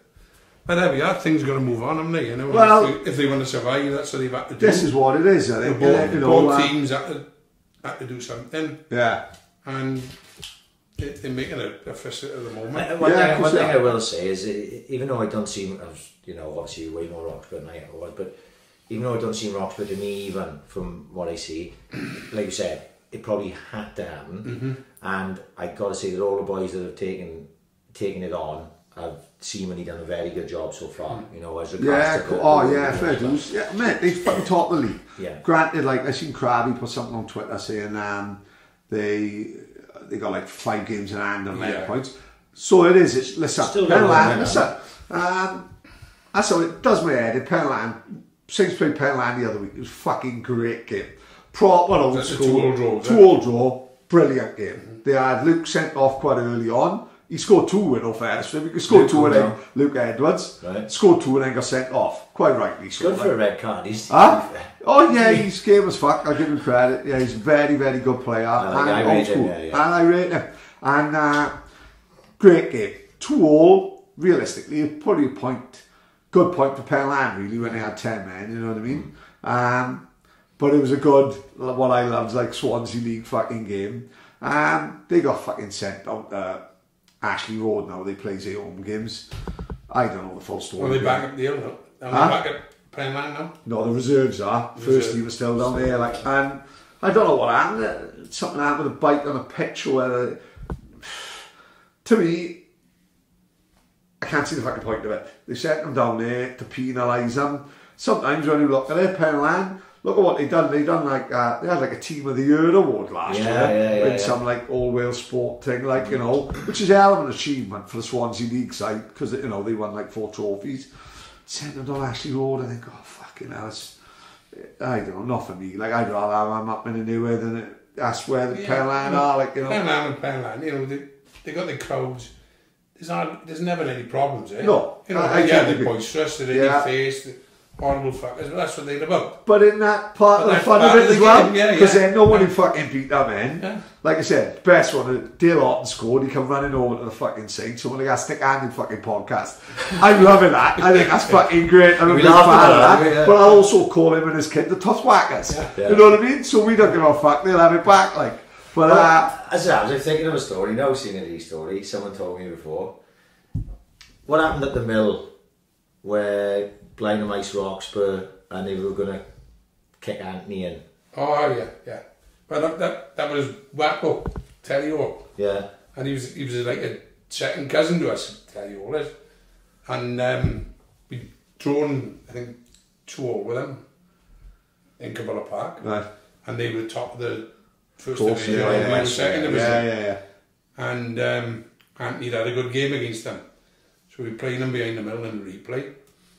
And Terry Hall turns out to got Noddy and fucking Bertie. Noddy was 40 then. Yeah. Noddy and Bertie. Right. Like, fucking kick lambs out of him. Yeah.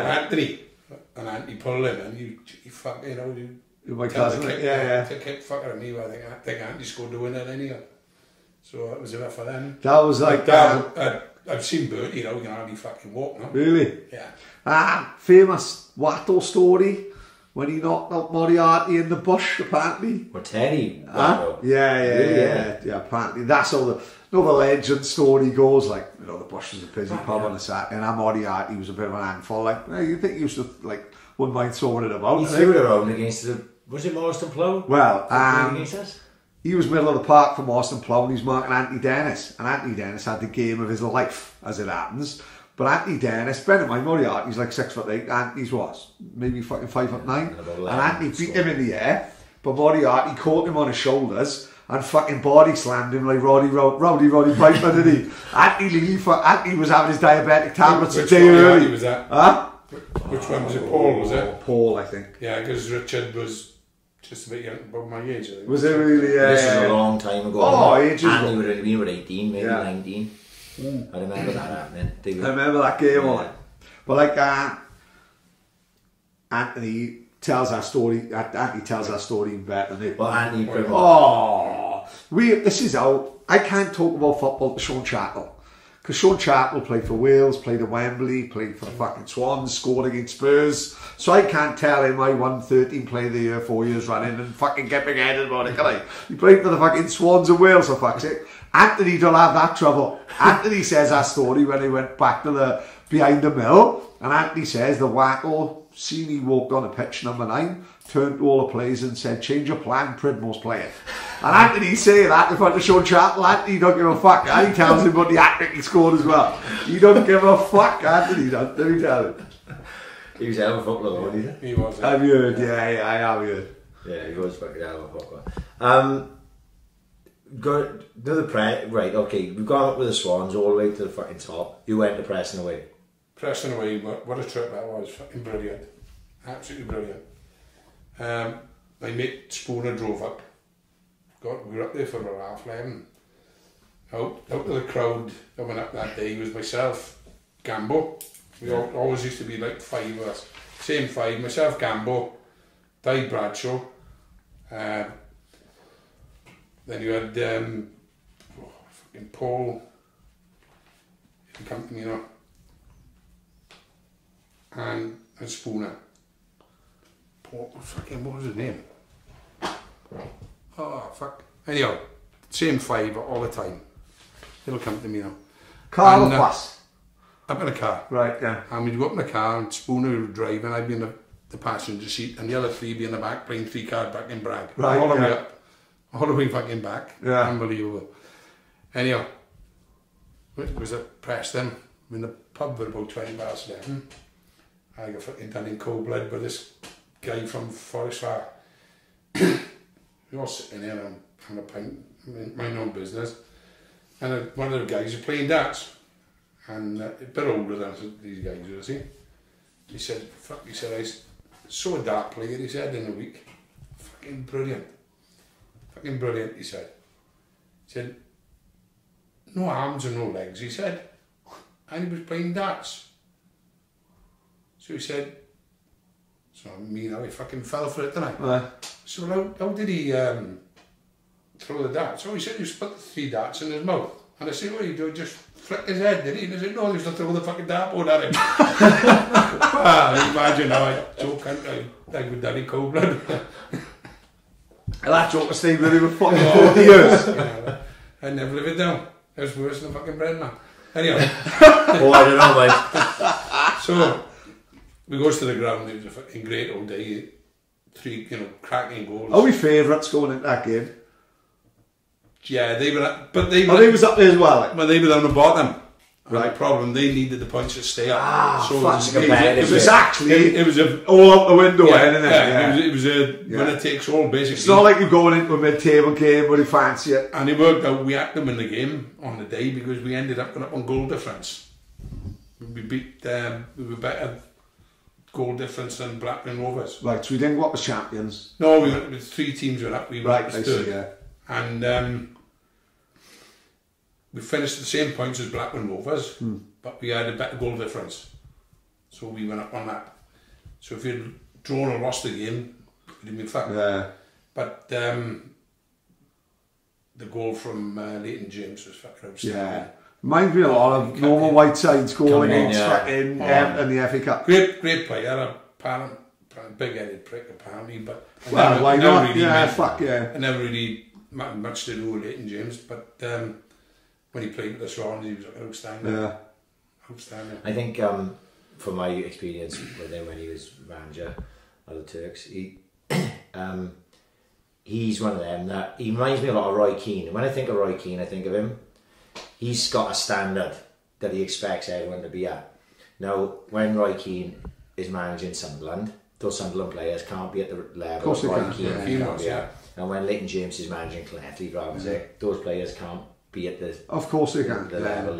That's the comparison in my head that I've always made between those two, having played under Leighton. Because they say Roy Keane, like in training, they reckon like Roy Keane would drill the ball 2 feet, like just to show it, and he'd expect it to fucking trap. When he's at Man United, he's smashing the ball at Paul Scholes. Yeah, and he's bringing it down, and he's still turning on it last minute and bringing it down. And that's the difference. You've got to know your level and you've got to know where you are. But that must have been, how many do you reckon Swans took that day? Oh, there's thousands there. Must have been about 8,000-10,000. Really? Yeah, full bank behind the goals. Yeah. You know, and all standing up. You can imagine that bank took between 8,000 and 10,000. Fucking ran, couldn't move in there. And most of them was in fucking Blackpool afterwards. Really? Oh yeah, Blackpool was fucking bouncer. Yeah, it's not far. Blackpool Preston's the derby. Yeah. So we jumped back in the car now. Spooner's driving, he's fucking steamer. Winds the window down, copper. Which way to Preston, mate? He's fucking steamer. Fucking guys us over. Yeah. So we didn't have any digs in Preston, we just Blackpool, Blackpool, sorry, we just off and off to me. Yeah. Went across. We ended up staying with the boys. You know, Lenny and Ty and all of them were up there. And just went back to their place afterwards. Just fucking bummed it. Because Blackpool at that time, there was always aggro in Blackpool, wasn't there? Because everyone was anything up the north west, there was always people. And on the same day, fucking Sunderland beat Liverpool. Right. To stay up, but it fucking put Liverpool out of a position. Right. So I can't remember what the position was. Whether they didn't win the league or something like that. So fucking loads of Sunderland there in Blackpool, but they were all good as gold because they won the game, and that win kept them up. Right. So they were sound. Comes out to this fucking nightclub we was in at the end of the night. Myself and Paul Peters, fucking steaming drunk, and we by the tower, you know. And so we starts walking down towards the fucking hotel, and a couple of about fucking 10 scouts had come out to us, and they thought we were Sunderland fans. Right, yeah. You know, we Swansea fans. Oh, you come up next year, and I said that'll fucking do. So whenever I met Paul, bastards, fucking hell, fuck me. We only had to buy a bit of rock. Whenever I met Paul, I fucking slugs him. Yeah. And then we were fucking gone then, straight in front of a fucking tram across the... Across like Alan Bradley for Coronation Street. Just fucking want to wait for Billy Pridmore to go. Fucking hell. Down onto the beach and gone, running to the fucking tide. Oh, they were the Is Blackpool still a thing? I'm not sure. Not like it used to be. You know, because... Fuck, I've had some of my biggest days. We had a great weekend. Yeah. I've had some of my biggest days and my fucking lowest low in fucking Blackpool. I never forget, we went one year, and it's like an old-fashioned museum called Alien Attack, right? No, not Alien Attack, it's like an alien museum. And Alien Attack is the one that was in the laser zone, which is another story, which I shit myself to this day. So they had like an alien museum, and he walked through it, not like a Madame Tussauds, only with aliens in it. And so we were all walking around in his windows with different aliens, like, and there's one with, not like the Roswell incident. Yeah. So we got two like mannequins of doctors, like doing an operation on an alien. So all the boys are looking at this window, and I've gone over the rope, booted the door through, and so all the boys don't know I've done this, like, so I booted the door through and walked through another door, and I've ended up in the scene, right, with two doctors operating on this alien. So all the boys are fucking gone mad because I just walked in on a scene. But then I takes the saw off one of the doctors and I cuts the doctor's fucking head off. And this is January, right?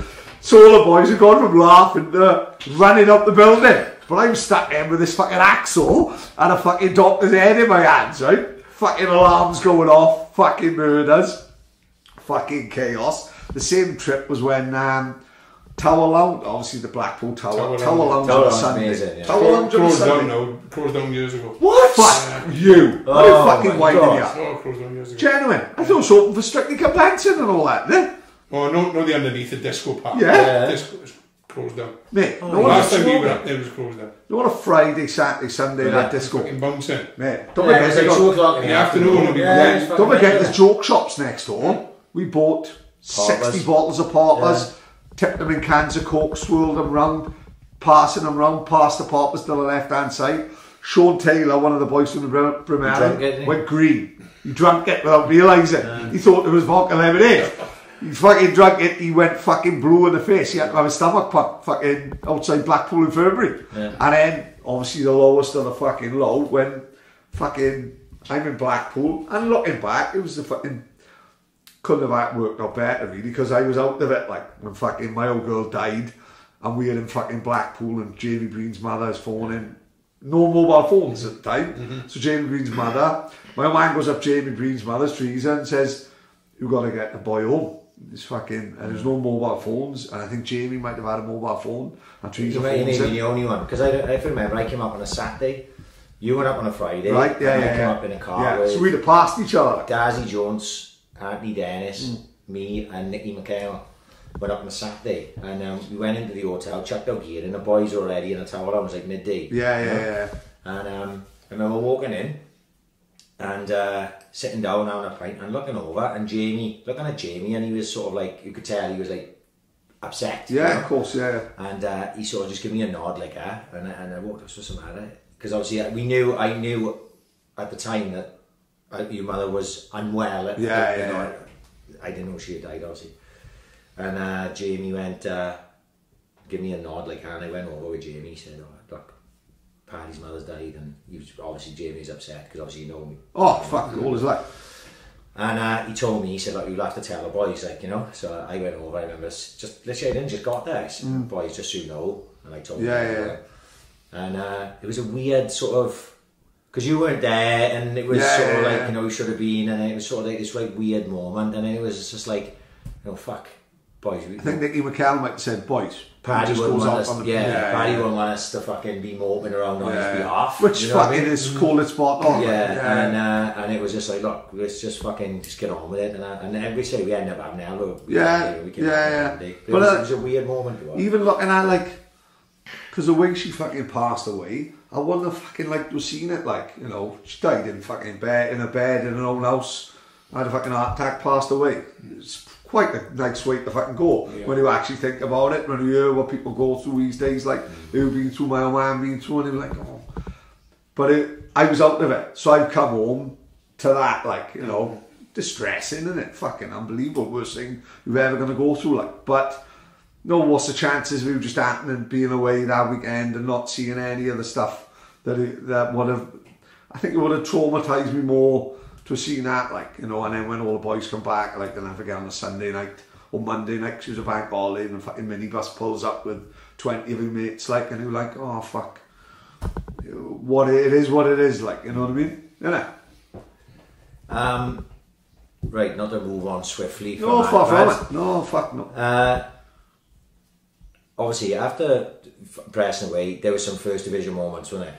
Right? Because I remember, obviously, what we've talked about before on the podcast was I didn't realise, obviously as a youngster, when you're growing up in the house with my old man and that, I didn't know about the football stuff, did I? And you had done a good job of sort of like not bringing that to any forefront or any of that. But there was a couple of stories that I remember you telling me. Like, I remember you saying about Liverpool away in the first division, wasn't it? Yeah. Because we couldn't get in to do. Same five. It was the, obviously we were top of the league. Of course, yeah. We were playing Liverpool away, and Shankly died in the midweek.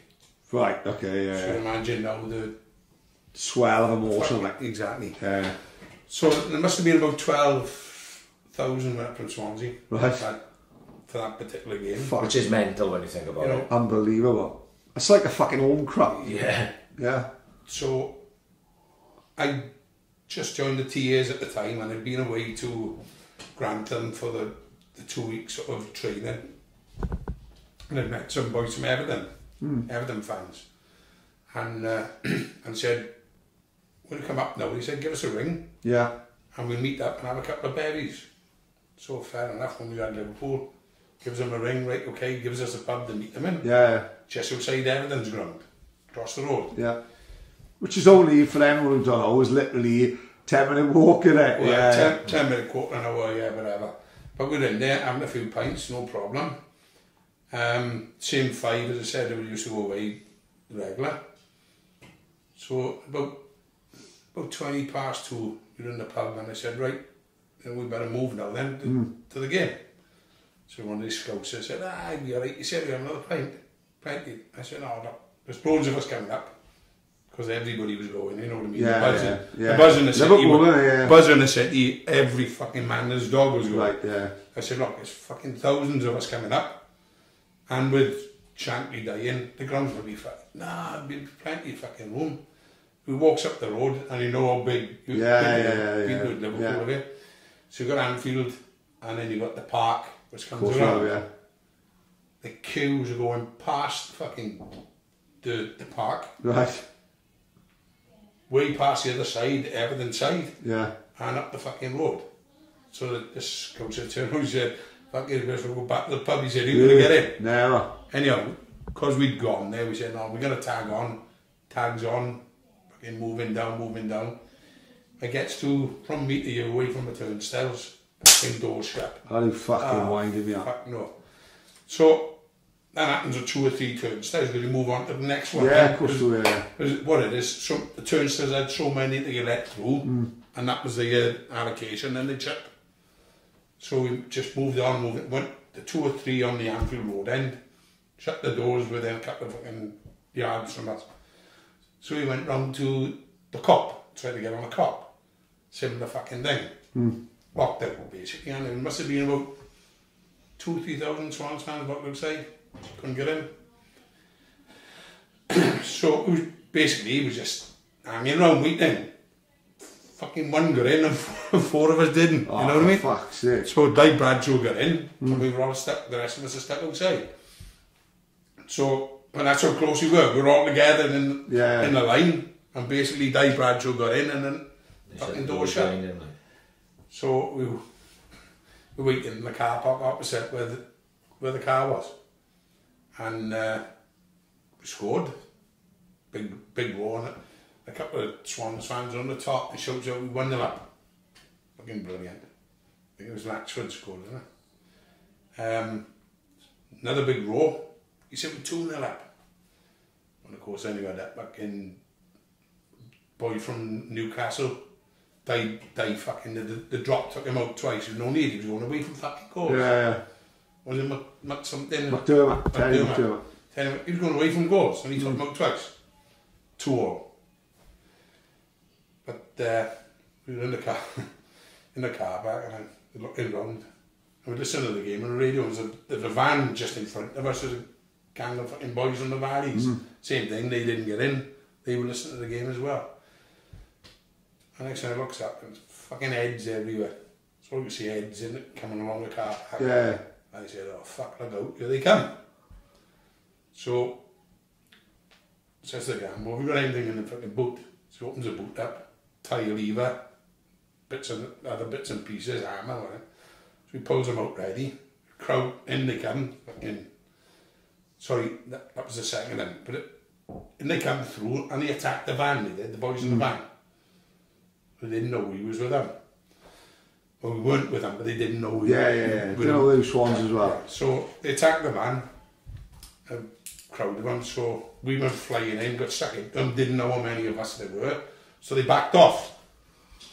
So they fucking backed off, didn't they? Regrouped, realised there was only a few of us as well. Yeah.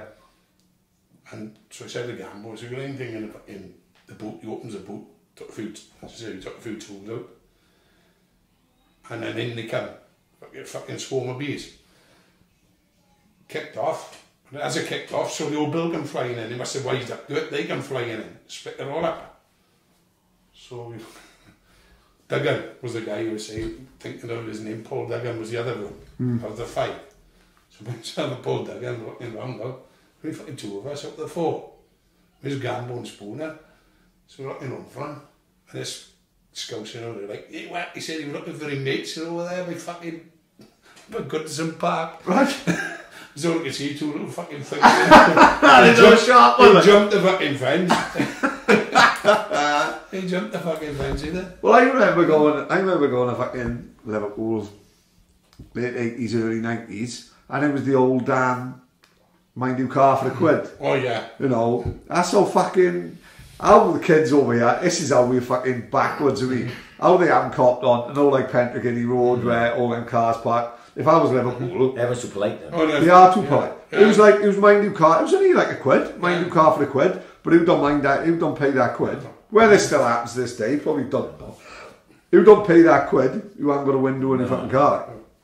And these kids are only 10, 11. You know. So what happened from there? You just fucked, or did you fucking leg it, or? No, the old bill came in, split it up, saved us, and then obviously then it was after, you know, towards the end of the game anyhow.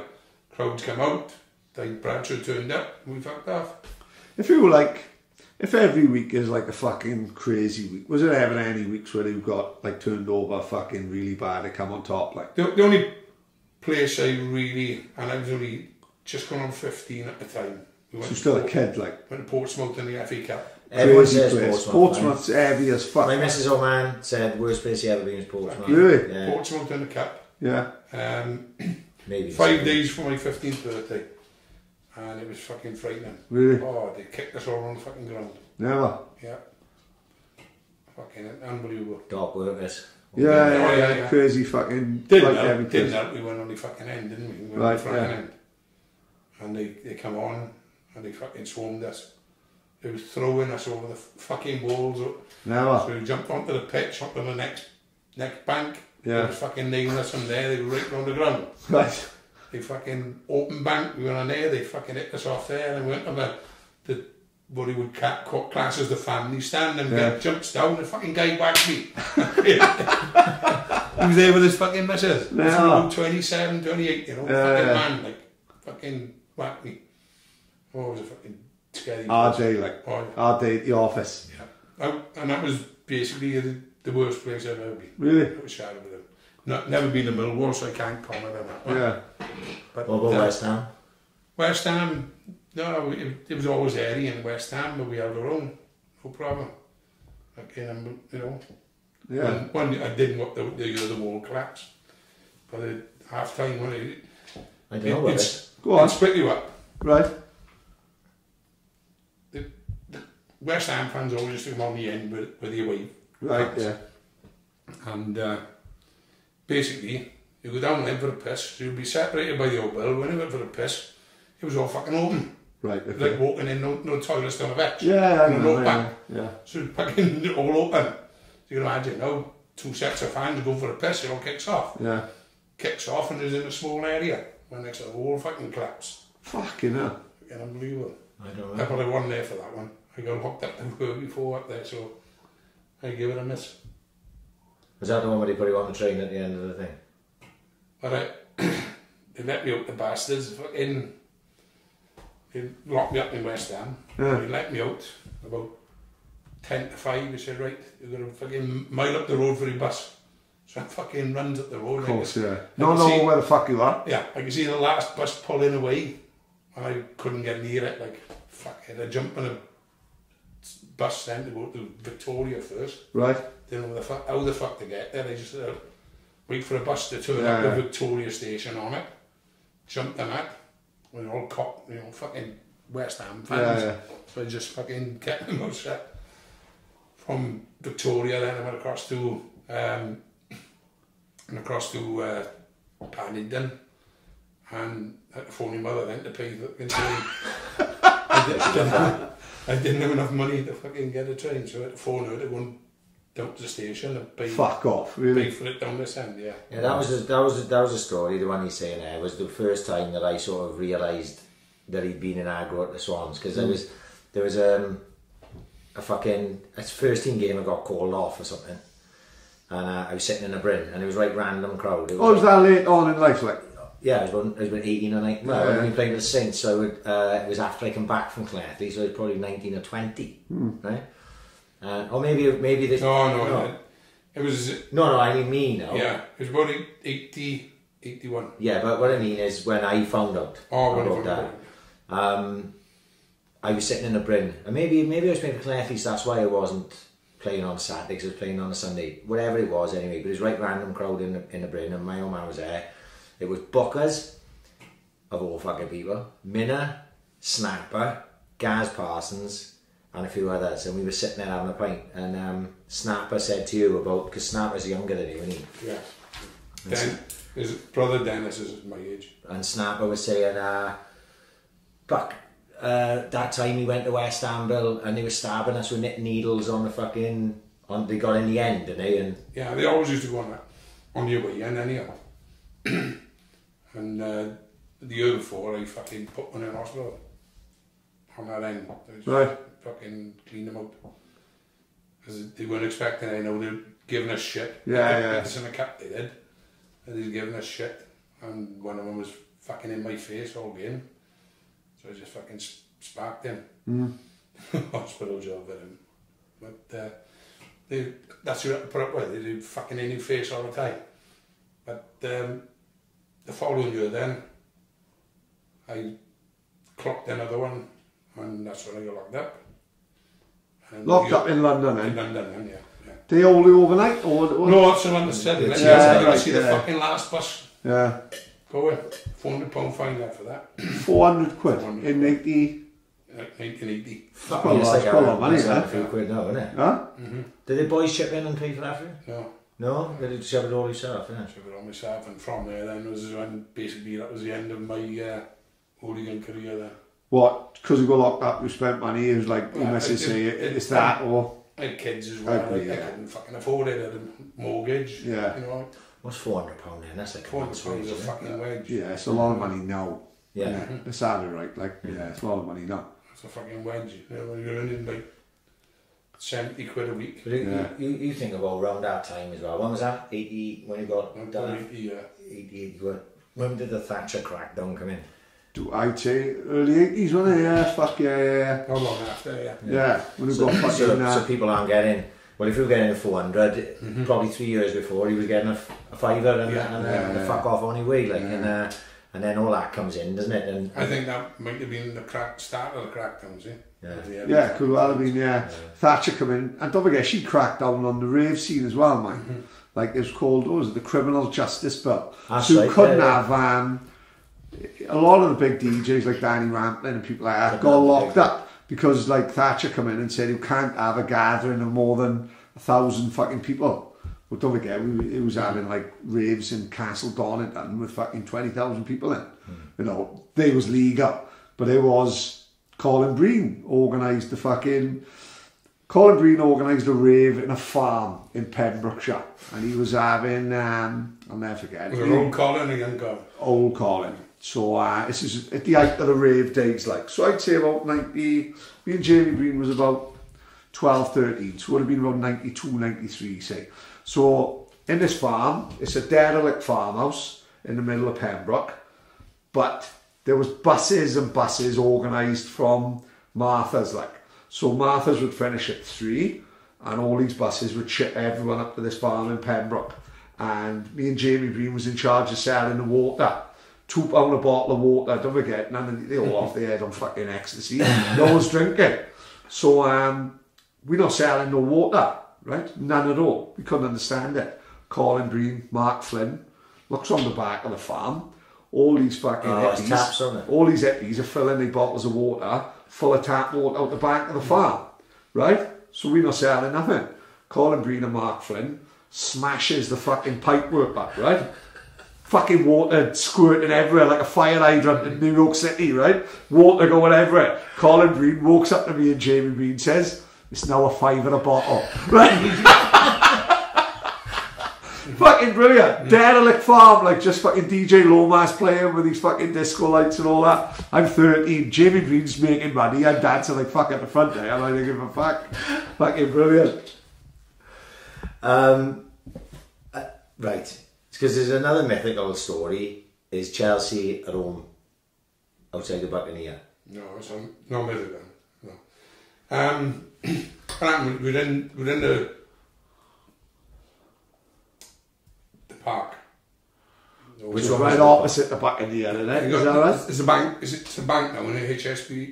HS. That's just in Portland Street. Portland Street. Right. Well, that used to be the Park Hotel in there. Out of curiosity, is it mad how many pubs there used to be? Oh, because like my old man talks about Carmarthen Road, like Carmarthen Road was like a fucking Mumbles Mile, wasn't it? You know, you reckon? What was it? Like the Red Cow, was it? Or Red something? Cow, yeah. Red Cow, the original Maltsters, is it? Blue Bell. Yeah. Fucking unbelievable. Like. But no, we were in the Park Hotel. About 15 of us decided to go down the back of here. Right. So we just good pubs? Great pubs, yeah. Right, proper city centre pubs, like. Yeah. So we were down round the corner, obviously, as you know, it's chicane. And as we were going down by the market doorway, you know the shop they got in the corner there now, St Mary's Church, that was being built. So we had boards all around it. Right. So as we were getting by the market doorway, there's about 15 of us and about 30 Chelsea come up. Yeah. So I knew what they used to do from experience and being with them. Yeah. They'd always pick off the stragglers on the end. Right. So I said, walking down, and I said to the boys, like, a couple of, the Gary Wally was a fucking... Yeah. You go to the back, I'll hit the front, you go to the back, keep it tight. I said, don't start anything, you know what I mean? Because we were outnumbered about 2 to 1. Don't fucking start anything. But if it kicks off, it kicks off. So we were about by the market doorway when we started cutting across each other. And I could see them, looking at us. And I thought, like, it's going to kick off now. And lo and behold, it did. So we waded into them. And obviously, what I said before, there was a few of those weren't ones you could rely on. Yeah. Because they fucking ran up the road and left. The couple of them getting the core of them then getting fucking kicking. And Gary Wally was fucking kicking one underneath the bus. Fucking under his head. He's fucking lunatic. He had his head under the fucking tyre. Right? And anyway, we moved on and we lost a couple as well. For the same reason. Unfortunate for us, we had the fucking hoardings up. Because just around the corner, coming down by the side of fucking the church, where all the taxis are. There was about fucking 60 of them. No way. Yeah. Maybe a bit less, I might be exaggerating a bit, but it was a fucking big crowd of them. So we'd already lost about 2 or 3 ourselves, so we were down to about 12. So we thought, right, we'll get in the back of here out the fucking way. The bouncers wouldn't let us in, would they? No way. They could see this fucking rock coming down. I said, no fucking way. So my kid now, Lenny, and Stamper had stuck in the fucking doorway. And basically along they come. I backs off, because there were fucking so many of them. And they were a couple of the older boys as well. So they said to my kid and Stamper, we were Swansea fans. They said, no, we're not. So my kid had a fucking white top shirt. Right, One of Swans' top was a white shirt. Yeah. He said, well, Swansea playing white, then he said, we fucking Swans fans. I'm just standing off him. Well, next thing you know, this fucking guy kicks my kid in the bollocks, doesn't he? Right. With that, I goes flying in, fucking hits him. As he's starting to go down, my kid volleys him in the fucking head. Gone, he's fucking finished. Well, what I didn't realise was Bobby Holland, who was with us, was working on the site. So all morning he'd been working and he'd been fucking shoving scaffold tubes to one side. So he'd gone into the site and was handing them out. No way. So what was left of the crowd comes charging down with fucking scaffold tubes. Well, they fucking legged it. One of them was so busy watching behind him and bollocks first into fucking bollocks. Fuck off, really? We're going to bollards. Yeah. They're still in now. Yeah. Fucking bangs. It must be fucking mad for you though, even more so that you there with your brothers as well, isn't it? So if there's if anything happens, it's happening to family, like. So that must be, especially when how many brothers is it? There's 4 of us. But 3 of you would have been together, going to Swans. Well, no, Tony would have been there as well now and again. He was there, but he was a couple of years Yeah, yeah. So they with their fucking family as well, like, which probably makes it even more balls to the wall, Yeah, isn't it? got You know, when with their mates, it's fucking, it's on top, like, but if you're with your fucking family as well, like, you know, just makes it more, as you said, there's no backing down there. If you see your brother get kicked in the fucking bollocks, like. Well, I'd leave him to get fucking slaughtered. Yeah. I had to react, and that's what he did. You know what I mean? Fortunate for me, fucking Bobby Holland had sorted out the boys behind me. Yeah. Like Braveheart, isn't it? It is, isn't it? And again, you see a couple of fucking headbangers running towards you with a scaffold too. Ta-da. Yeah, fuck you know, yeah. You don't know how to react. It is the fight or flight thing. Yeah. Everyone can say they this and they that, like, but when it do it, and there's no real shame in fucking getting on your toes when every fucker's coming out of the scaffold it pulls, isn't it? No, you know, it is what it is. Everyone's in the head, fight or flight, yeah, I'd stay. But who the fuck knows when that actually fucking happens, like, isn't it? Yeah. You know what I mean? We've got any more beers? I think I might have a couple in the fucking... It's bad. I don't come over here, baby. We got a designated fucking driver tonight. Well, I said to Dawn, Billy's going to have a cup of tea. He's fucking in his 60s. No fuck. He ends up sticking a pill in his water and away to go. It'd be like David Martin again. As it happens, you better talk a bit about fucking Swans at the moment. Obviously, you went to the Wigan game.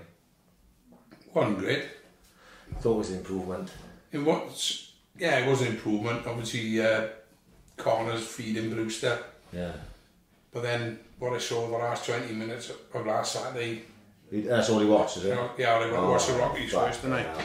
I saw the last 20 minutes, and what I saw, we was. We had all the ball with nothing forward. It was. Nothing going forward at all. It was fucking. You go and play Stoke away, and you need. Obviously, we got a shit record against Stoke, anyway, and it needs a bit of something. And we started off really quick, like we were quite impressive for 15 minutes. And I honest to God, I'm starting to really believe now in this fucking jinx that I got, this Mystic Prid thing that's on fucking Twitter, that I just keep fucking things up for everyone. And at 15 minutes, I was like, well, we are going to win this game by 3 or 4. It was like that, right? And I remember tweeting going, even Mystic Prids can't fuck this up. If we don't beat these by 3 or 4, you know, we are fucking tell. And like that, the game changed.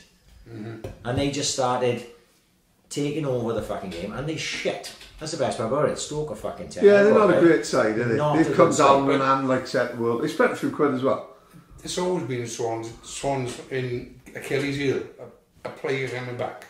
Mate, we had 2 Saturday. Ex-player. Yeah. We had 2 like fucking yeah. The best part about it was, I didn't even know Klukas was playing Right. until he scored. Mm-hmm. Like genuinely, Joe Allen, you see him, right? Yeah, he's busy as fuck. Yeah. A lot of the time they bypassing him. He's fucking wasted in that team. The ball's going in there. You can see him going in to get his shot. Whereas in our team, he would have it. Oh, he'd be the best player on the pitch. Right? Oh, but he fit in our side, fucking perfect. And they're hacking it over his head at Sam Vokes, you know. Do you think that's not willing to pay the fucking the wages? Like, Yeah.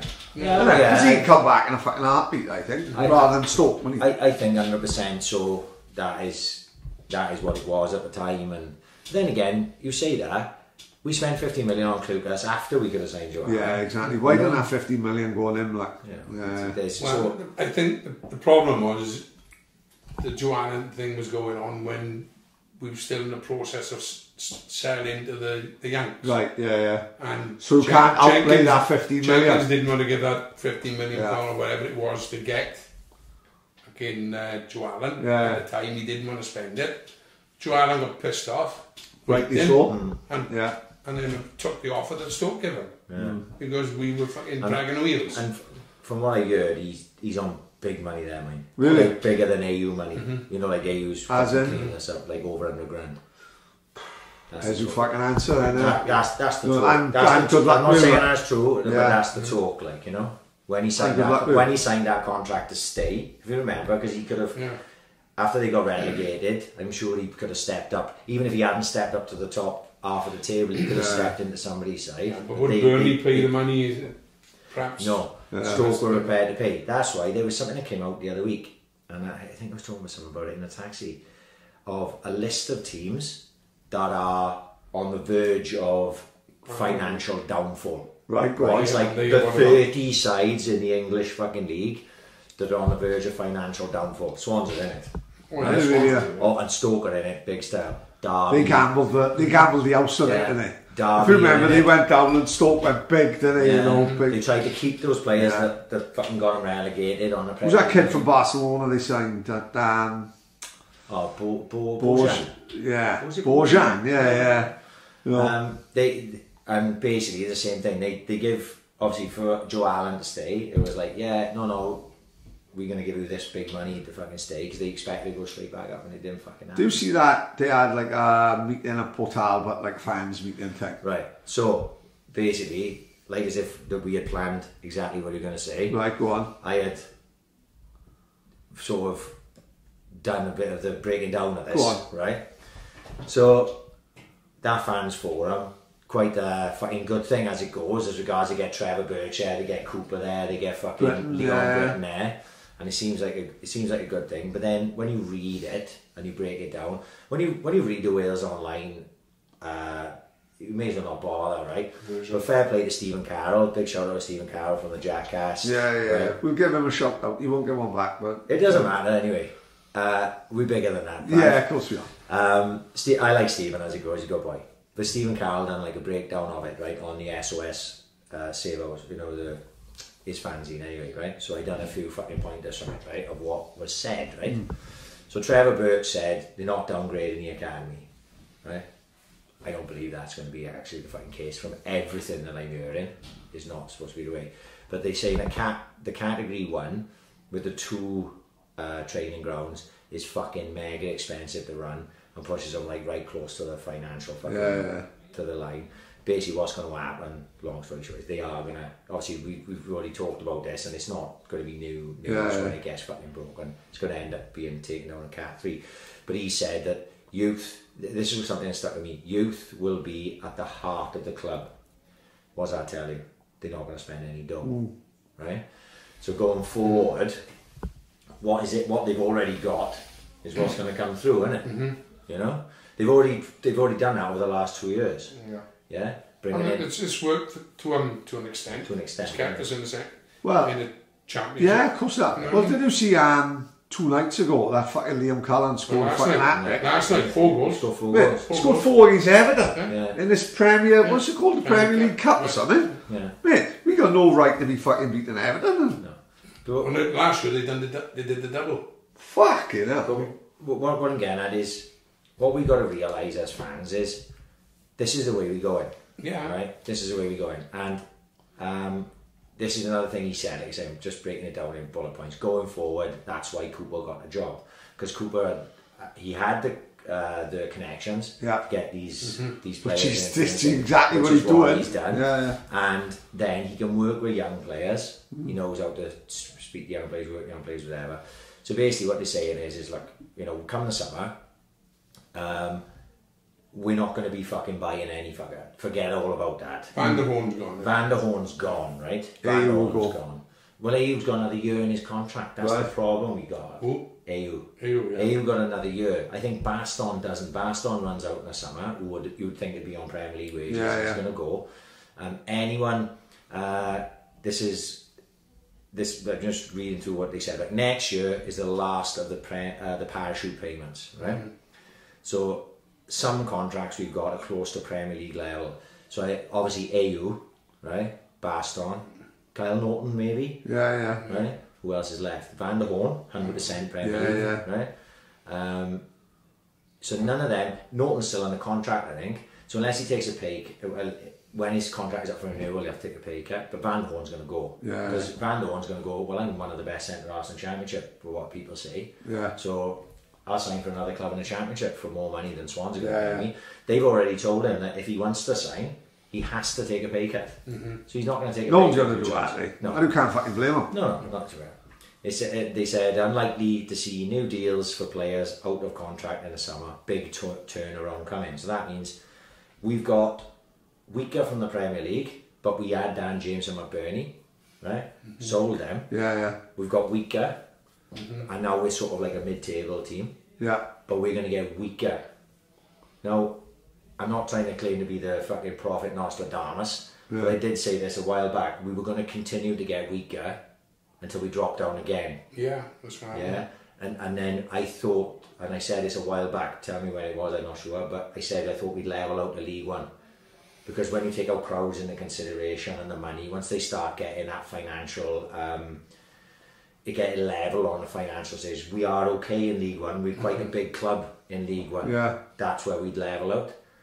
Don't say this, because Jamie Breen will fucking argue. You'll remember, right, when Jamie Breen said to me, we're a League One club. And I went, no, if you take everything, because what defines a big club?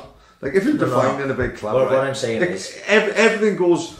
Newcastle think they're a big club. We've won more than Newcastle. Yeah. Cardiff would say they're a big club. We've won more than Cardiff. We spent more time in the Premier League than Cardiff. You know, Leeds, we've been in the Premier League for 7 years. You know, fucking Leeds haven't. Tell me what a big club is like, you know. But I understand what Jamie's saying. What I'm saying is maybe when we level out and then we start progressing, we are more like a championship club. But we're going to have to drop back probably to League One to get. Are we not banking on? Oh, like one of those times where sometimes where are we now? 6th or 7th in the league, right? So are we not banking on? I think we're all on this year. Yeah. Yeah. But it'll continually. No, we could be one of those clubs. Selling on. No way you have one of those seasons where you have a 5-game run, you break into the playoffs, and all of a sudden you go up. I think that's what they'd love that, wouldn't they? That's the dream. Like, that ain't gonna happen. That's not gonna happen. Not this year. We fucking. I just want to get past 50 points to basically say, well, we're okay tonight. Really? Yeah. That badly? Yeah. Well, you know, he'll tell you. I've seen every fucking game except for Preston alone, which is the only game I haven't seen. We're terrible to watch. Oh, yeah. And I take all the fucking points totals and Cooper got more points than. Potter at this fucking stage. These stats, fucking stats. It's a good start. And that Save that. And is the league dire or is it fucking amazing? I think the league's fucking crazy. The league is bang average a championship. Everyone goes on about, it's a great league. It's not. It's just fucking. Really competitive, It's just every club can beat every other. But what you'll see is, and I've proven a point in a moment, is whoever goes up this year will probably come struggling in the fucking. You think so? I can take back down next following year. But you say that, but if you look at history as well, like it was always thought the 3 go up, come back down. If you look at history, it don't really work like that. What's happening in the Premier League now is these teams are putting themselves in the financial stress that the Swans put themselves in. So where a side like Sheffield United goes up and fucking prospers in a lot of ways this year, don't look like they're going to go down. There's other clubs like Watford, Bournemouth. Have pushed the boat out, signing these 50, 60, 70 players. Exactly like you said about the players who are not hungry, don't give a fuck about the clubs. Instead of banking on young, hungry fucking players who probably on 20, 30 grand a week, they goes out and buy these mercenaries, 180 grand a fuck. Don't give a fuck. I think you should look down. That's the way to go. If you go up, don't look at signing some fucking guy from France and this and that. Look at Liverpool. Look at fucking Robertson. Robertson went down with Hull and Liverpool signed him and everyone laughed. Hungry fucking player turns into fucking the second best fullback in the league. And the only one in front of him is the guy who's the other fucking side. Trent, that's what it is like. But it from reading through, like I say, the way Stephen Carroll break it down, give him a shout out, fair play. It was a lot of it was deflection on what they were saying. And it's just, even Birch pointed the finger at the old board. What he said was, old board achieved great things but made bad decisions at the end, and now the long plan is to rebuild us. What do we always say about, I don't know if you listen we've always said, when we went up the Premier League, you think then there will never ever be another fucking Hull game for the Swans because there's so much money. There's billions went into that fucking club. Parachute payments and every year in the Premier League. You think, that fucking Hull game is a million miles away. For as long as I'm alive and you're alive, we'll never ever struggle because we'll always have enough money there to be financially we'll never struggle. But then the more and more you read into things, the more you think, fucking hell, we are as close to to the Hull game as we are to where we were in the Premier League. Like, you think now we fucking set for life. All these hundreds of millions come into the club. Now all of a sudden we thinking, fucking hell, we like 2 like players going, AU and Van der Loon, to be in fucking back in League One. And then you're like, hang on, what happened to the fucking glory years when we were in fucking Europe playing Valencia and all that? Very, very tight, very fine tightrope to walk. We've got to realise we were in that situation when we was in the old first division. Of course. In the 80s. We dropped down as soon as we went up, Bill. We thought, fucking here we go. Really? 2 seasons. And then after those 2 seasons, just fucking shot all the leagues. And it took us, what, 30 years to fucking get back? Yeah. You know what I mean? You know, we went up and down. That's what we were, wasn't it? Like I said, when people say, we've been very we're not a big club. We are basically a 3rd, 4th division club. We've punched above the weight to get to the Premiership. But we've been very lucky as in, how many times we've been to Wembley? How many times we've been to Cardiff? We're very lucky as in, we've like we had purple packs to me, you know. Well, no, I'm on about like Huddersfield to Wembley. Yeah. Northampton. Carlisle, Northampton. We've had these days out that some clubs fucking only dream about. You know, we've been quite spoiled. Season. Huh? 2 in 1 season. We've been spoiled, really. You know, when you look at clubs our size and our stature, fuck, we've always done it like for days out and shit like that. But as I said, now we're at a point now where you're reading fucking some of the stuff, and this is now Twitter. Like, you can scroll down and you can read all. There's a lot of people. In all fairness to Ryan, he was on our radio station talking about the Swans Sunday night. Fantastic. Quite proud of him. I don't know whether you listen. I was fucking proud of him. See you anyway, Pat. Mate, fucking hell, I was in an hotel in Cardiff listening to it. You didn't slag Coop, just me. Mate, no. Mate, fuck, I'd have done the same thing. I made that. I thought it was fantastic. Like I said, when it comes to talking Swans, if I'd had a few babies, I'd call him a ginger cunt. Don't come and see me if you talk about Swans, but I thought it was very articulate and he put his point across with being, and quite knowledgeable as well, in all fairness. And that's all, like you say about Stephen Carroll, when I read some of the fucking articles he put, like that night, he covered it fucking brilliant, in all fairness, like. And it do make you think, you step back and think, fuck me, we're not in a great position at the minute. You know, we're a couple of players going from being right in the fucking shit. As I said, that 8th position in the fucking league just outside the playoffs, that guy was interviewing and saying, oh, I'm doing really well, isn't he? I'm not so sure. Like, we just three, maybe 5 points short of safety. Neither you think so? Yeah, points, really. Well, 50 points in a championship. But in Armada, we had 8th, and they were talking about saying that. And that's the thing. See, because reality. If I'd love you to be on Twitter, Dad, because you would get a whole load of shit. Because you speak honestly. Yeah. But if you speak honestly on Twitter of what you were saying, people would be shooting you down in flames, because that's the way it goes. It's like, how are they fucking talking about fucking Cooper's doing it? I'm not saying Cooper's not doing an amazing job. Cooper may be fucking doing a brilliant job just to get us to where we are currently. That's what I'm trying to say. When you're watching the games though, and you're having to endure, and I use that word with no fucking, you know, we are having to endure watching the Swans. It's not fun to watch the Swans. If I want to enjoy watching football, I watch Liverpool play.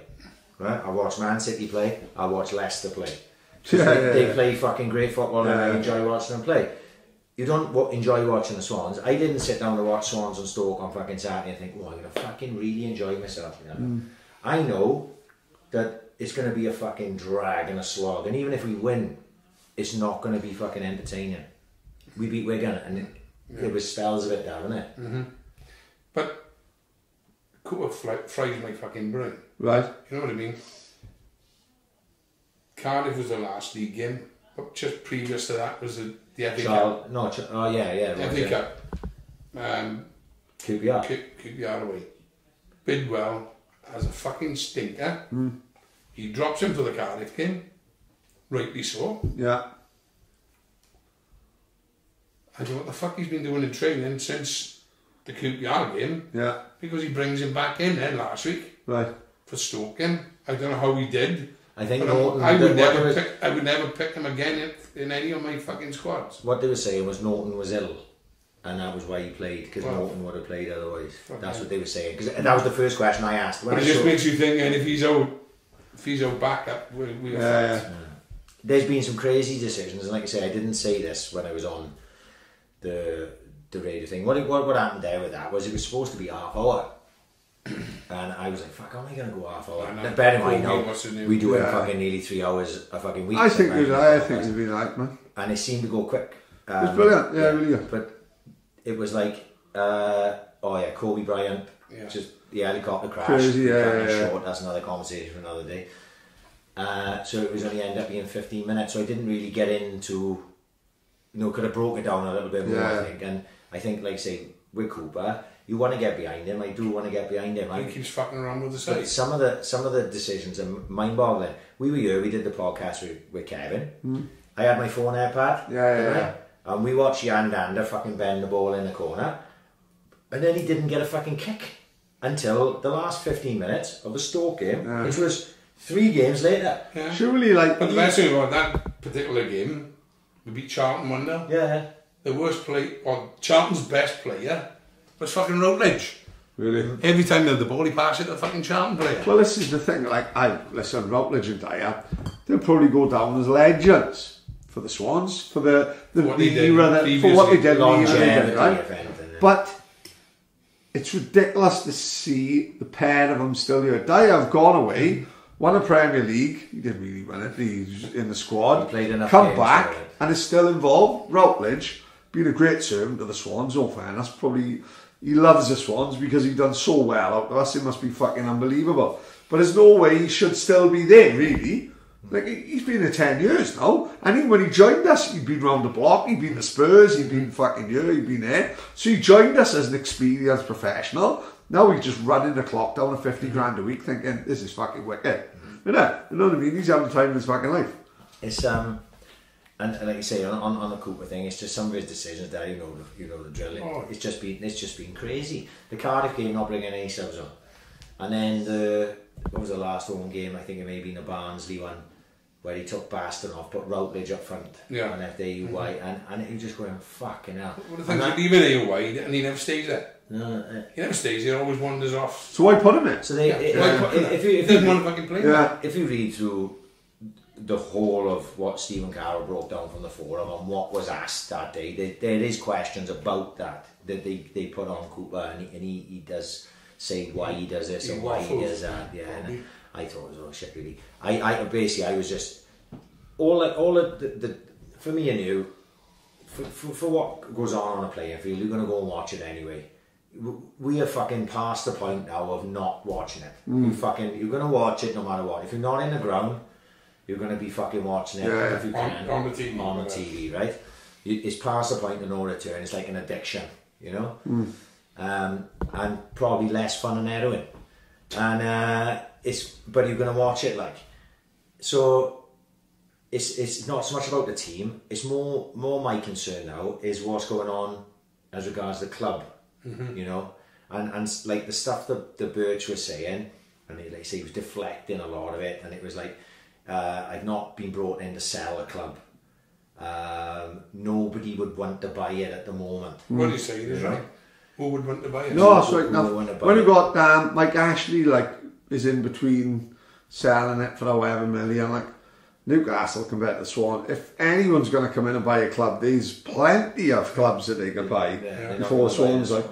So all that leads me to believe, in my limited knowledge, and I'm not saying it was gospel, there's going to be a lot more bad times before there's any fucking good. There's definitely going to be a lot more.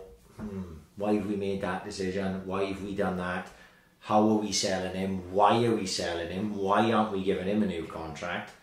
You know, there was some mention about young centre-half partnership. They said to Steve Cooper, and he said, well, yeah, we've got Roden and Cabango on contract next season. And that boy... Cooper, is it? This is what Cooper said. Not Brandon Cooper.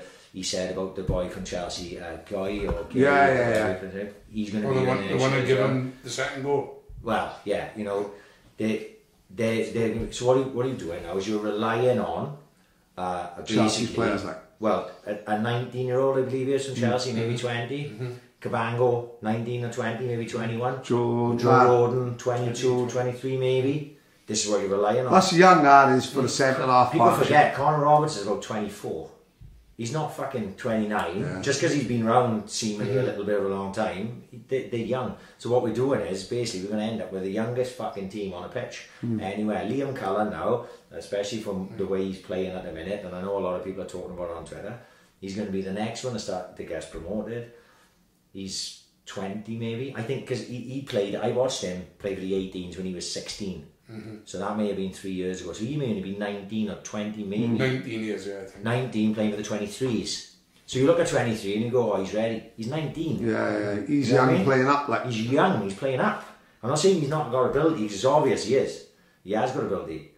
But that's what we're going to be left with. Then if you downgrade the academy, you're not going to be left with them. Do you promote them then? You know, are you still bringing in the same quality? Yeah, well, our 23s at the moment, they're obviously, okay, they big shout out Johnny Gray. Yeah, fair play. Did well yesterday, but they've struggled of late, pure and simply because there's so many of the under-23s have gone up then, first team, like, yeah. You know, great for those kids who've gone up. Yeah. You know, that's what they're aiming for, isn't it? You know what I mean?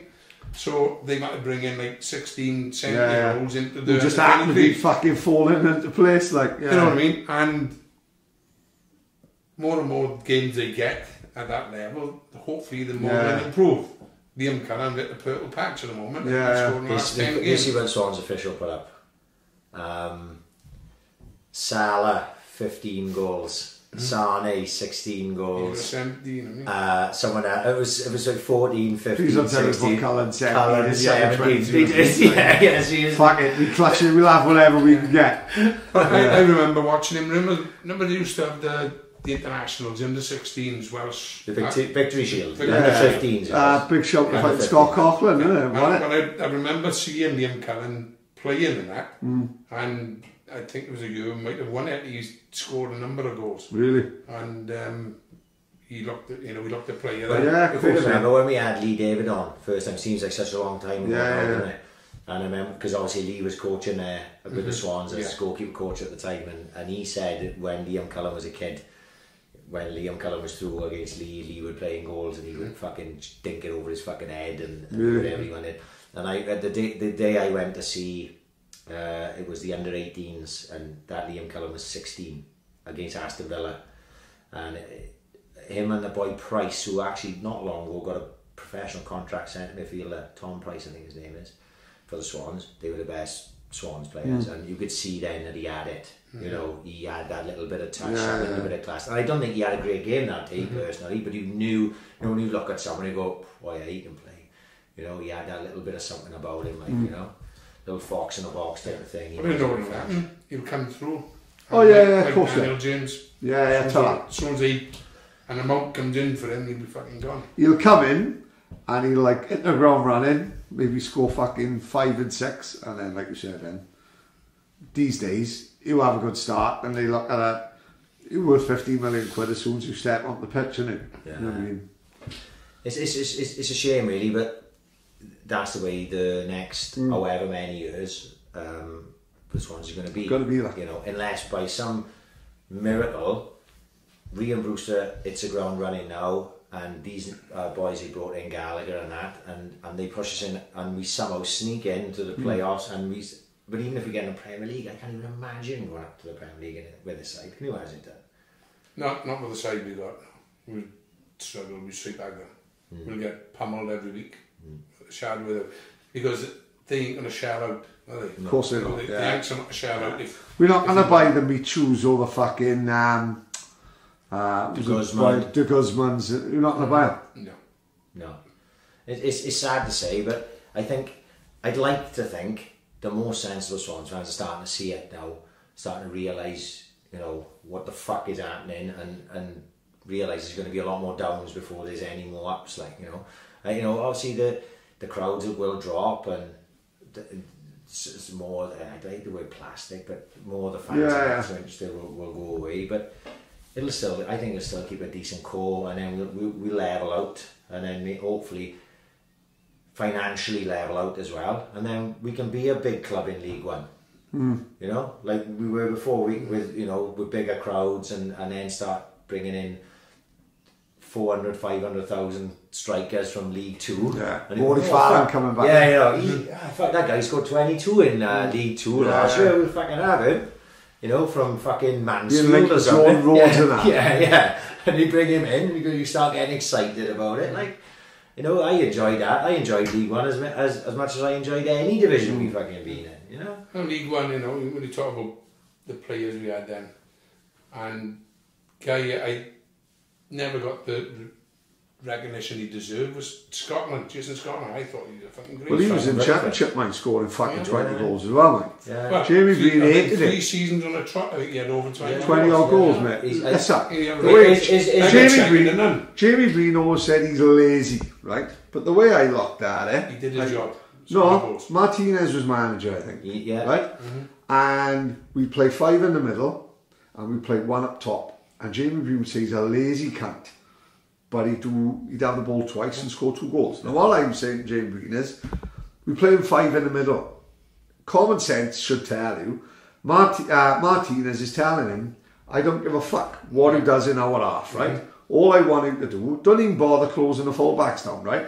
Because we got 2 wingers to do that, and we got 3 in the middle end, nice and tight, right? All I want him to do is be a fox in the box, right? Jason Scotland's record is basically 2 in 1. Listen, and Martinez should be telling him, if you score, I don't give a fuck if anyone calls him lazy. 1 in 2, sorry. But if you are in the box and you finish your chance, that's your job done. Because we got 5 in the middle, and you were up top and you won't. So don't kill yourself chasing the full back and chasing this full back and cutting it down from the keeper giving it the centre halves. All you've got to worry about is fucking putting the ball in there, which is what he fucking did. His record is genuinely something like 51 goals in like 110 games or something like that. Crazy, yeah. It's proper like 1 goal every 2 games. And like I say, he did no running, but I was the same. First time I saw him, and I remember he signed from a Scottish side, didn't he? Dunfermline, right? Some shit like that, St Johnston or whatever the fuck it was, and he going, we signed him for like 50,000, right? It was for pennies. And he was replacing Trundle, wasn't he? Because Trunds went to... Of course, yeah. And you're going, all right, but he had a great record in Scotland. It's fucking Scotland, didn't it?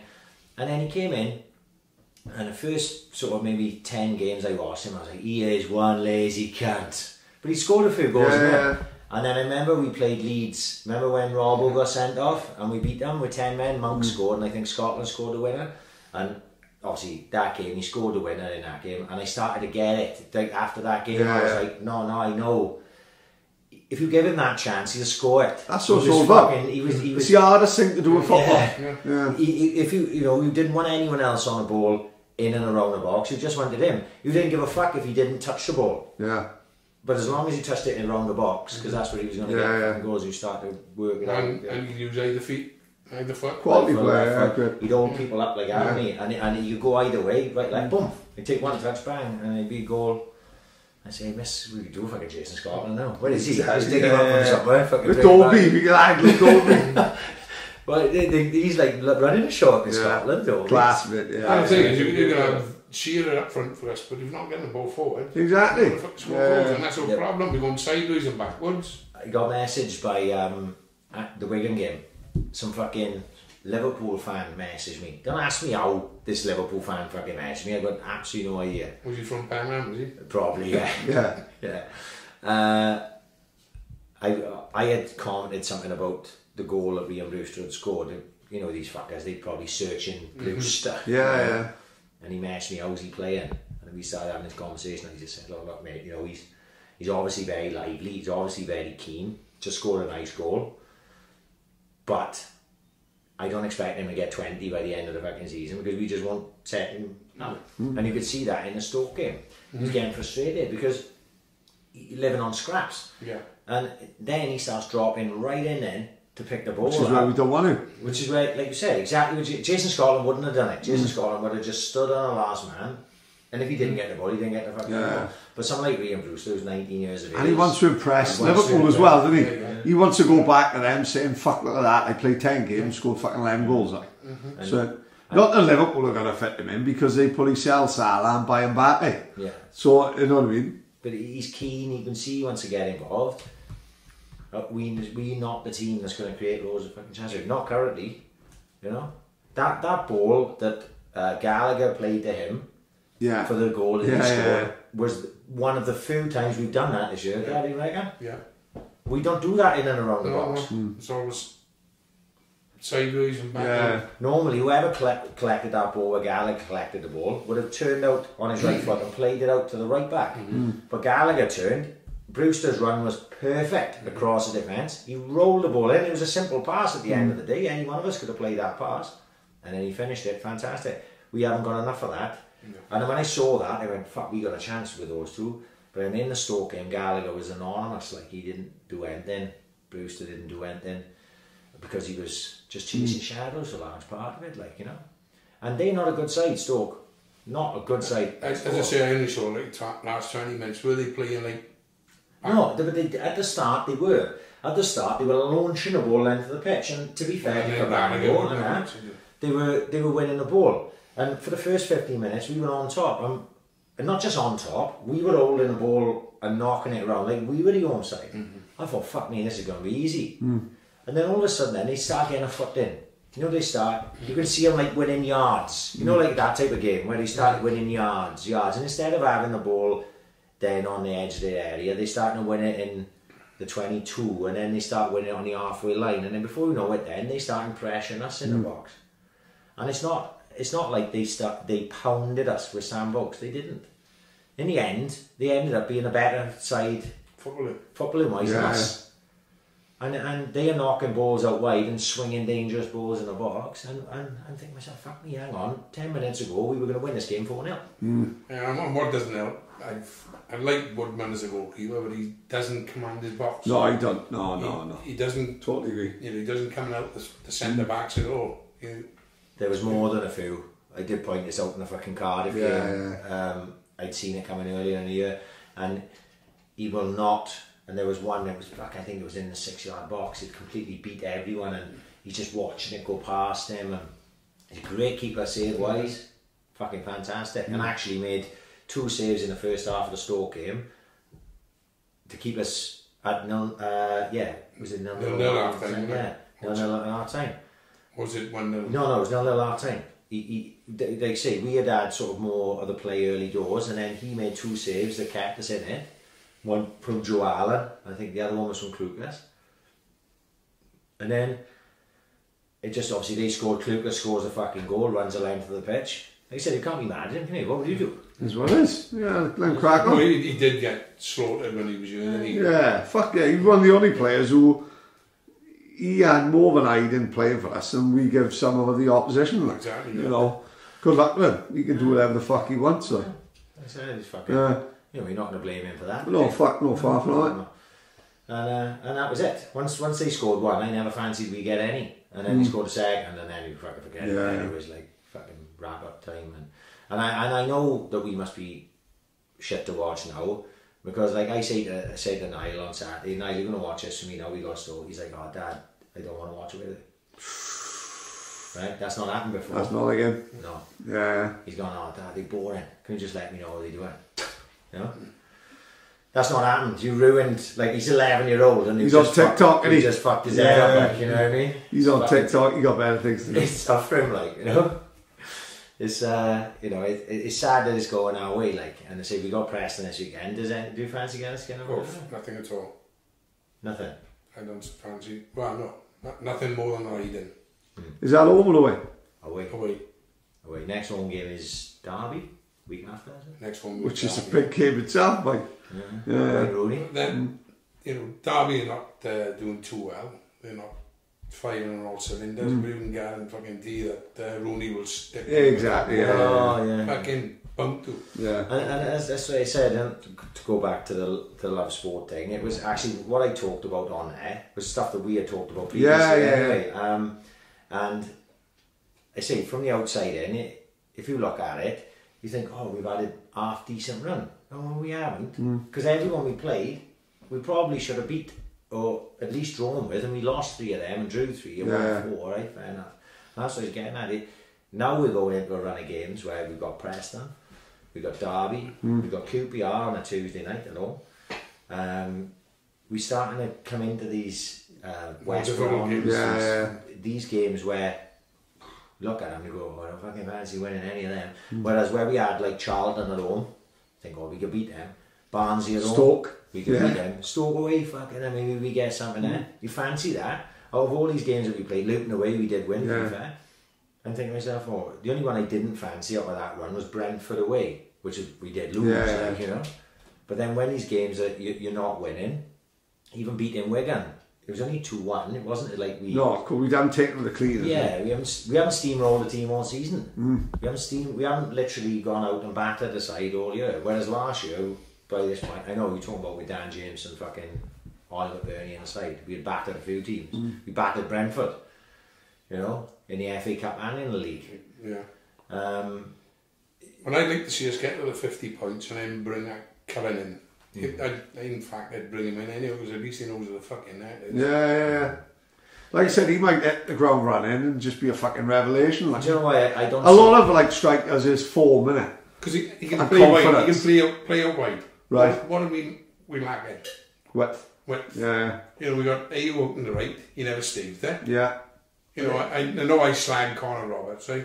Because he comes up to the halfway line, turns back and passes it back. But he is a defender, man. He's a defender. Yeah. He's looking forward. Yeah. Where's he, you?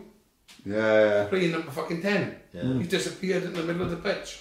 But he's got nobody to pass to.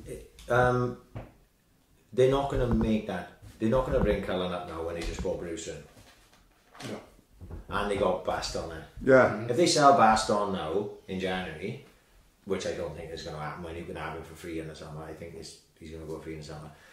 They're not that Liam Cullen's not going to get a chance now. It's going to be next year probably, and maybe it'll be better for him. You know, could well be. Could well be better for him. Well, towards the end of the season, you know, if we're not going anywhere, the playoffs, Yeah. not going to go up, not going to go down. Give him a few games. Of course, yeah. Fucking blood him. Yeah. Because if we've got to play him next year, we're going to end up having to play him anyway. Yeah. We're going to end up having to play him. Our fucking average age of outside is going to be fucking young next year. I look at Cabango and I think, like I said to you, Wes Morgan, starter, Joe Roden, a bit more football about him. We're going to have Roberts a right back unless someone signs him. You know, I can't even say Bidwell's name at left back. I just hope Norton stays to play, or they sign someone to play fucking left back. You know, I don't mind. If they're all going to be 19, 20, 21 and that's what we're going to be stuck with, I'm happy. I'll watch them get relegated with our side if I'm getting 100% of the fuckers. I don't care, you know. But that's the way it's going to go before it gets any better, you know. You're going to be relying on the Liam Cullens and the fucking George Byers, Grimes. These boys are staying. They're all under contract. They're staying, and anyone that's not on the contract is going to be fucking gone, or close to the end of the contract's going to be gone. Yeah, they've still got a couple of nice youngsters in there in the 23s. They got this Rashida. Do you ever go to watch them? I normally watch them on the laptop. Oh, is it? You get all the highlights, see on I see, TV yeah. and stuff, yeah.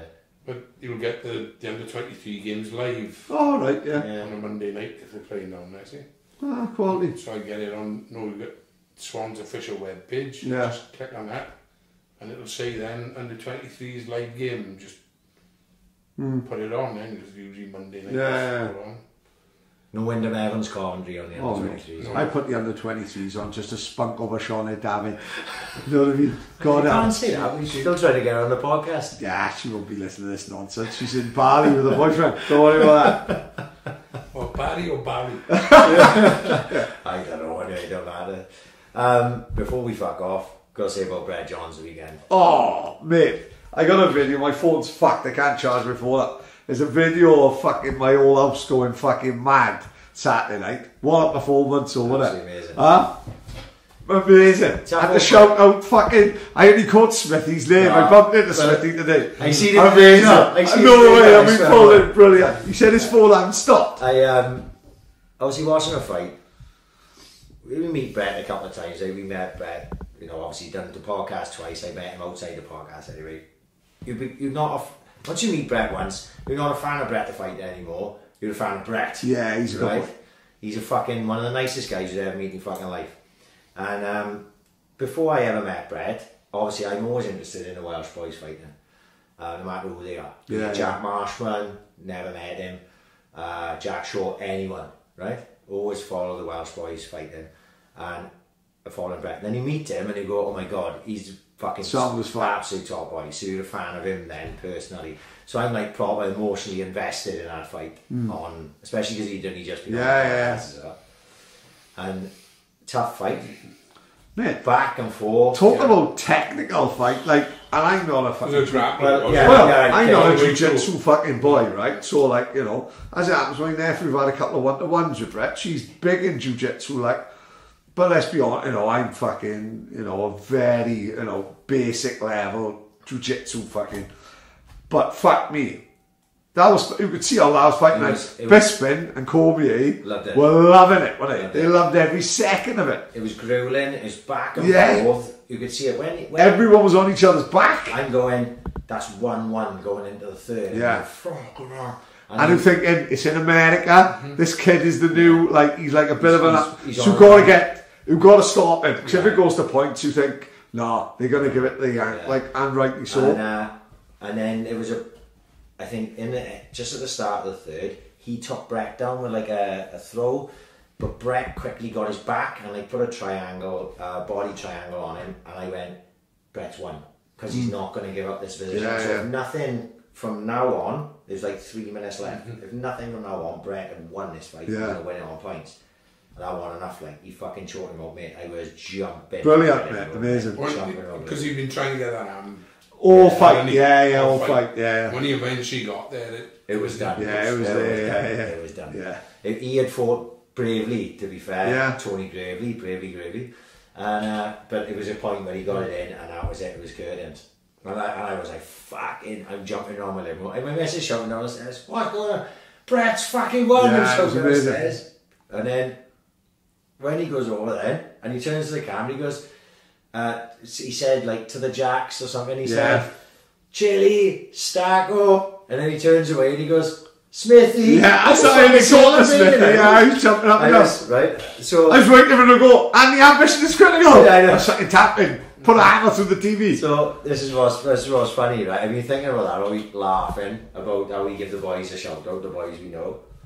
And I'm up in Tesco's today, putting a woman shopping in the back of the car in Tesco's Forest Park, and I go around. Smithy walks past me, didn't he? Unbelievable, I bumped it today as well. And I go, Smith, I said, mate, and I told him, mate, when he said his name, I was jumping, I said, same as me. Fantastic. Good, brilliant. And Smithy said, he texted him and goes, you nearly forgot me, you cunt, didn't you? Yeah, but it worked out better because Smithy stayed out on his own at the end. Like. It was shit on. I was chuffed. I was genuinely, like I said, you know, loves Brett to bits. He fucking brilliant fight, absolutely chuffed. And hopefully now it just pushes him back into the... Of course it would, yeah. And to have the fight tonight, couldn't afford to lose it, could he? No, probably couldn't. No. And he was putting that to lose, like, because this boy's up and coming. And yeah, that was the thing. You know, when you look at it, that guy is the up and comer. He's American. He's got through on a contender series, which has been watched all over the place. They give him Brett because they're going, if you beat Brett, he's a name. Yeah. Brett have beaten these guys, and he's been in with Aljamain Sterling, and he's been in with Pridmore198. So you make a statement. Beating him. Brett's beat him. So now Brett have turned it around now. Brett is the guy that is on the push. Which is just fantastic, basically. Like, so I was chuffed. Still chuffed now. Amazing, I was fucking genuinely chuffed for him, and that is it, basically. Giannis, when's his fight come up now? It's coming. Oh fuck. When is that? 29th February. Yes, we have talked about that. We're gonna. Oh right. 29th February. Yeah, we're gonna. We're gonna. Got falling, really. Yeah. We're gonna speak to Jay. We're gonna speak to Jay. Jay after, maybe, I think, after the fight. But yeah, Jay's fight's coming up. Gonna be a tough old fight, that is. You couldn't ask. But he's there, isn't he? He's there. So couldn't look, if you're going to be world champion, you've got to beat that guy. Yeah, of course we are. They'll beat these people. You've got to beat that people. And you look at it, it's amazing for Swansea. You've got Brett, John Phillips, world class athlete. John Phillips fighting in London in March. Daniel and Lily, BKB. Daniel Lily, BKB. Jack Shaw fighting in London in March. I know he's not Swansea, but he's South Wales. Fucking hell, we'll take him. Auburn Elliott is you mentioned as well. There's a lot of boys coming through, and it's a good time to be involved in that sport. And hopefully they'll all fucking win. I'd love Jay to win. Oh, amazing. I seen he was sparring with Calif Fight, wasn't he? I seen it this week, yeah. You know, Calif Fight's fucking World champion for a couple of years, fucking top of the tree at that level. It's fucking tremendous for Jay. So, anyway, should we call it a day? I'm happy, yeah, all good. Dad, thank you for coming. Yeah, just a shout down for that young lad from Penland. Yeah. Didn't really want to say it, well, like, I don't know how bad. Well, as I can give you a bit of insight to that. Go on. So, right, if anyone doesn't know, young boy from Penland, under 12s last night, collapsed on a football pitch up in Phoenix Centre, yeah? Which is Paradise Park, right? So I didn't know anything about this at the time. I'd been a football with Kian, come home, goes on WhatsApp about 10 to 9 last night, and been on for an hour and a half or so, and on a WhatsApp group with boys talking about it. Jamie Breen was saying it, and they put a tweet on from Enzo saying he'd been there. So I WhatsApped Enzo. I said, what's the score with this boy? Because Enzo's boys, he plays the under 13s for Saints. No, for Penland. Right, okay. And this boy's the under 12s, and they were sharing a pitch, I think, 12s on one half and 13s on the other up at Phoenix. So he said that the boy's name was Kuzi. And my boy, since he got a Gowerton, his mates with a boy called Kuzi, plays for Gowerton. Right, yeah. He's in Gowerton, plays for Penland, sorry. It's the same boy. No, it's my boy's mate. Fuck. So Niall's just about to go to bed, and I'm on the phone to Enzo, and he's telling me this, like, the boy had fucking had a cardiac arrest. I don't know the ins and outs of it, but he collapsed. Enzo had run over, a few other parents had run over. Thankfully, thanks to Mitch, there's a I was going to say, did they use a defibrillator? They didn't need to use the defib, but it was there. Like, told me. They brought the defib over, and just before they were going to whip the old defib out, Enzo was on the phone to the emergency services, and they were CPRing the kid, and they brought him round. He started breathing again, even though he was a bit spaced out. The paramedics, Enzo said, were very, very quick, turned up pretty much immediately. They took over, and long story short, it seems like the boy's okay. He's up and talking, and he's around and about. And like I said, it was weird. Because fucking scary, isn't it? It was weird because it's Niall's mate. They're in the same class. Crazy. In school. They've literally just met since he started going to go with them. So that's alright. Well, that's why I WhatsApped Enzo, and Enzo rang me and to tell me, and Enzo was all shook up, like. I can imagine, He's there with his boy. His boy plays the under 13s. And like I said, thankfully, it wasn't another Mitchell. Yeah, let's hope he pulls through, like, fucking hell. He's alright. I think he had previous of heart situation, seemingly. So hopefully they'll get it under control now. And it was a bit of good news anyway. It wasn't don't happen very often. Thank fuck for that. Yeah, really good one anyway. So thank fuck for that. Like, so right, we're gonna get the fuck out here, Dad. I want to thank you again for coming, because I don't think it would have been right to do this podcast if we retire now within the next 6 months without you coming on. Oh, of course, yeah. Because what you don't know is you've been a fan. Well, maybe not a fan. I'm not saying it like that. You've listened to everyone of you since the start. Which worries me slightly. Well, he's gone a full fucking 3.25 hours though, calling you a fat cunt. So which isn't like him, in all fairness. Probably fuck what he is. So you've done alright. So I think. Well, you said I couldn't because he'd get it. It's my house, isn't it? I said that. I said, don't call me fat cunt because Donna's you're too fucking anyway. Right. We're out. Yeah. Cheers, Dad. Thank you very much, Bad. Have a good night, Dad. Thank you very much. Peace out.